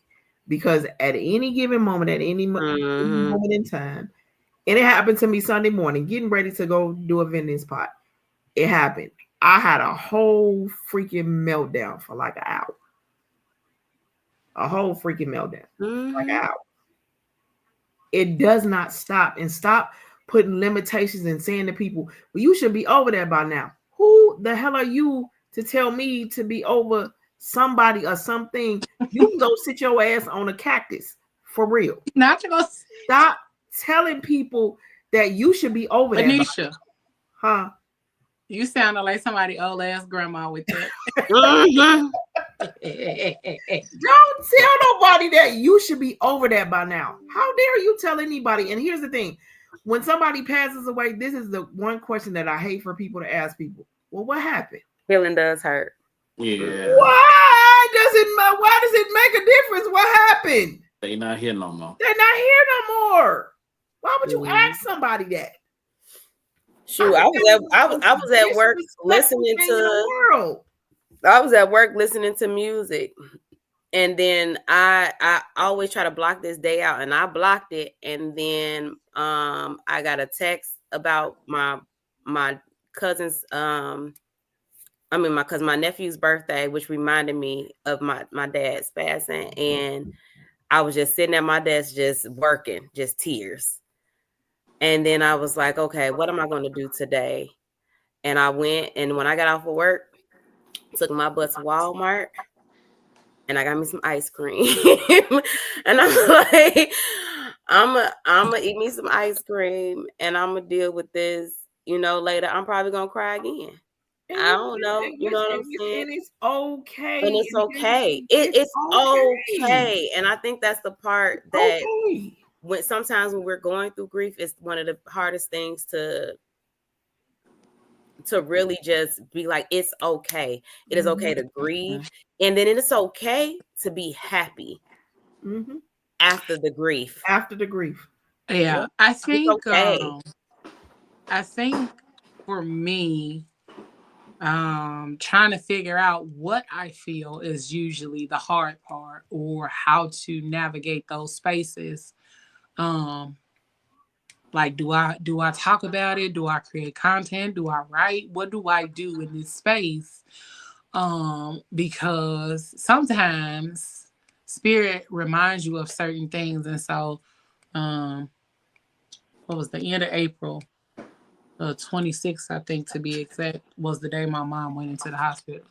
She was in the hospital 43 days before she passed and never came back home. And so on the 26th, I'm at the store randomly, okay, at the grocery store. I'm like, oh, I want some apple butter. I want some apple butter. I want some apple butter. I want some apple butter. I'm like, girl, you 2 hours away from home. You get some apple butter when you go home. I was gung-ho about finding this apple butter in this store and taking it back home. And so I got it, drove back home, all of that kind of stuff, and then had a conversation with my siblings. And come to find out, that was the day. My mama absolutely loved apple butter. Okay. You couldn't give her like a biscuit, some toast, something with some apple butter in her coffee. She was set. And so I've been not necessarily conflicted, but also just, I'm not sad, but I'm also not happy. You know what I'm saying? But it's also in the space of realizing like I really had come to the realization of how we had to come together to make that happen. We had just moved here. We had just moved here in October, and April she was in the hospital. In June she was gone. And so I'm like, we weren't even here a whole year. And so really trying to understand the space that I am in now. You know what I'm saying? I'm trying to understand the space that I'm in. Like I said, I'm not sad, but I'm not happy, but also like I miss her, but it's this and it's that. So it's a whole lot of feelings and a whole lot of thoughts, and I don't know how to process it. And that's hard for me. So grief can be funky.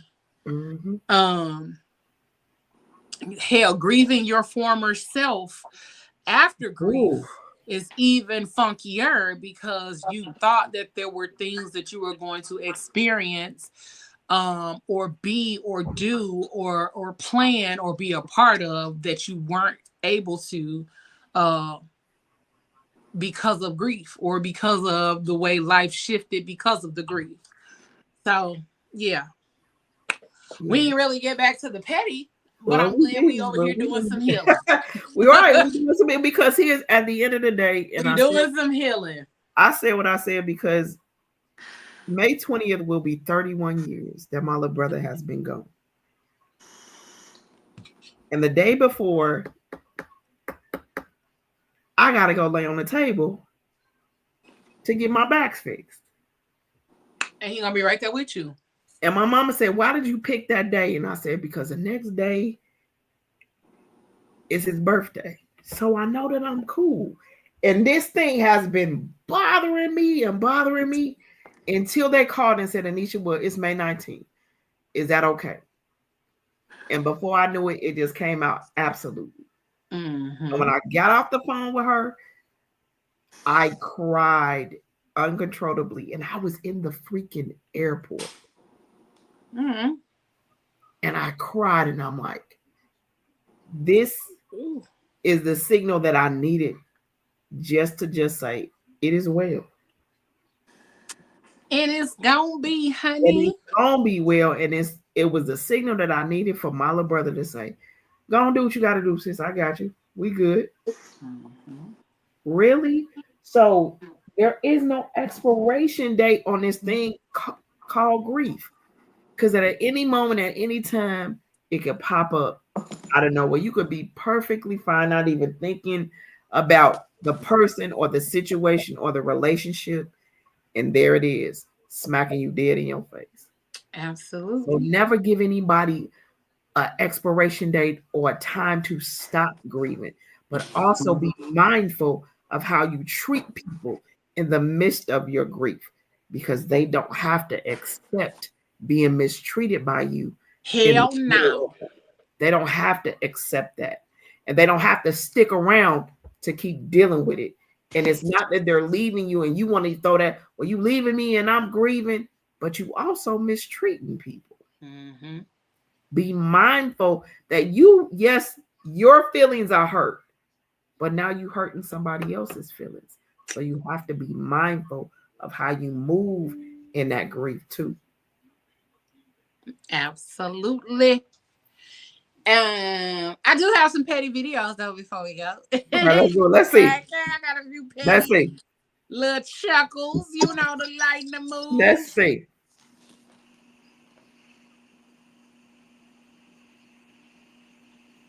And my screen went away.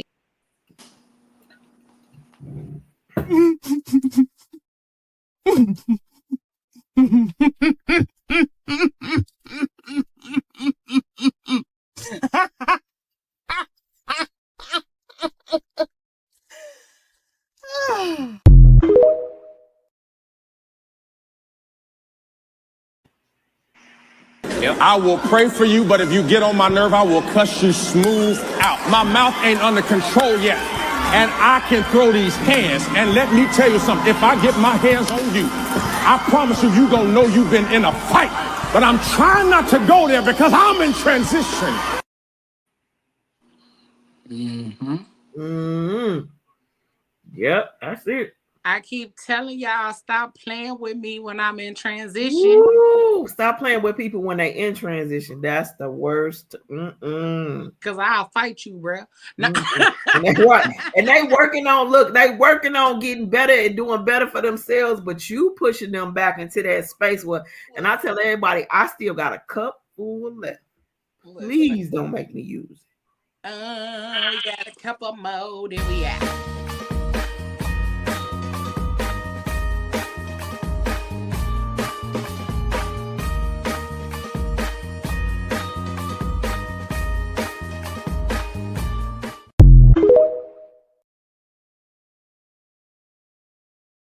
I'm the type of person that as soon as the vibe shifts, so do I.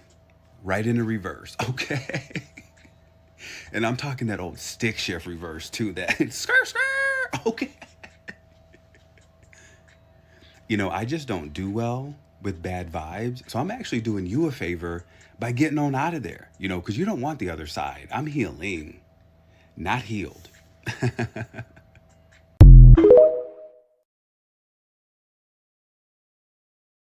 I'm healing, not healed. And that is a difference. There is a difference. And I think this is the last one. Oh, let's go. Yes. Oh, yeah. Father God, I just pray healing over them, Lord, that they're okay, Father.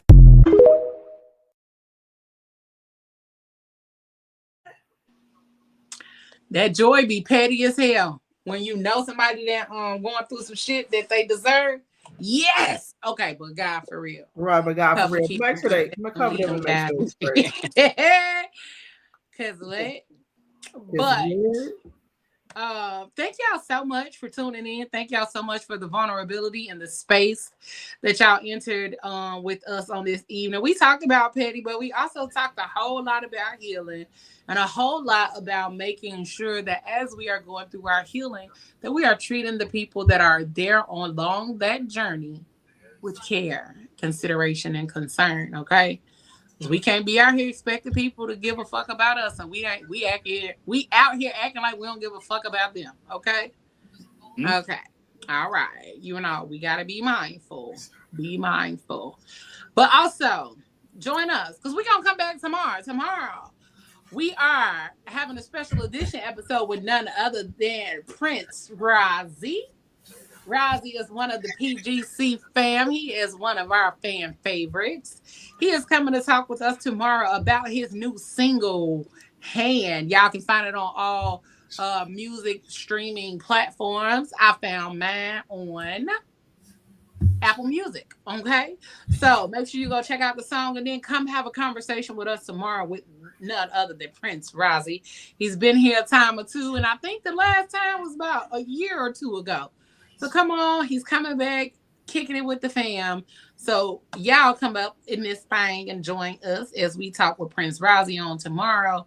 And then the aunties come back next week, not this week, but next week. The aunties come back, and baby, it's gonna be a little spicy up in this thing. Okay. We are talking. Is it good D or just dopamine?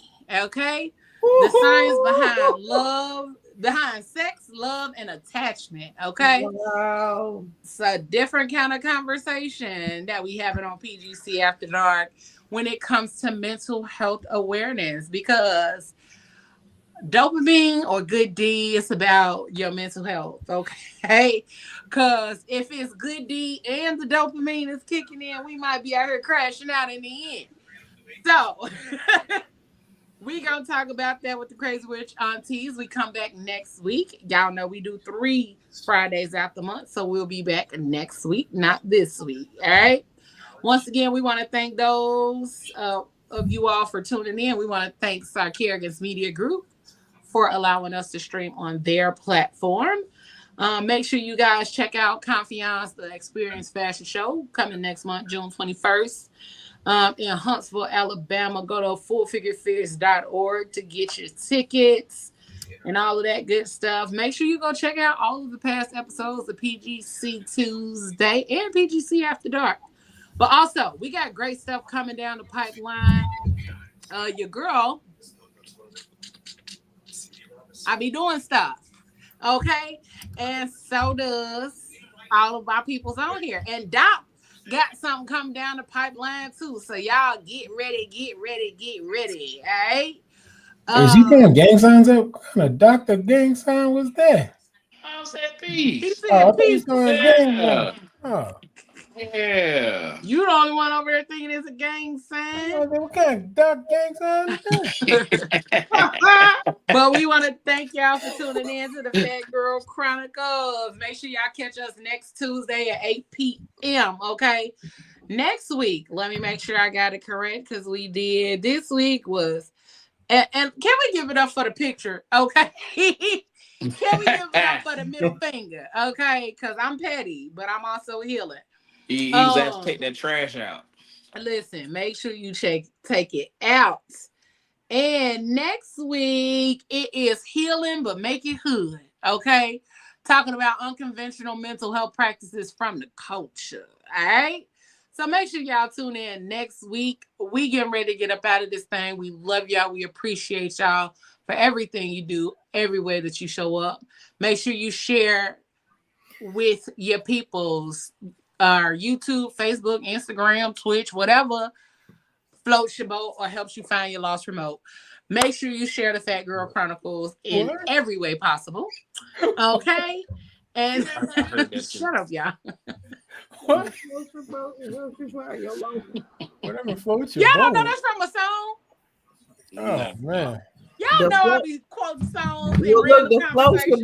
Hard like that, but helps you find your lost remote. Yeah, whatever floats your boat or find your lost remote. That's what he say. But next week, join us. But we up out of this thing, y'all. We appreciate y'all for tuning in and riding it out with us for another 35 minutes. But go ahead and get yourself rested and prepared to come back tomorrow. And then on Thursday, okay, for Thursday Night Live with Sarkarius Media Group. And then next week, it'll be Tuesday, Thursday, Friday. All right? We up out of this thing. We love y'all. Appreciate y'all. Catch us next Tuesday, 8 p.m. Eastern Time. Tomorrow, 8 p.m. Eastern Time. And Thursday, 8:15-ish for Thursday Night Live. Don't forget, whatever you do for the rest of the evening and the rest of the week, y'all, don't do it with your half ass. Do it with your whole ass. We about this thing. We love and appreciate y'all. Have a good evening. Peace. You gotta do it with your whole ass.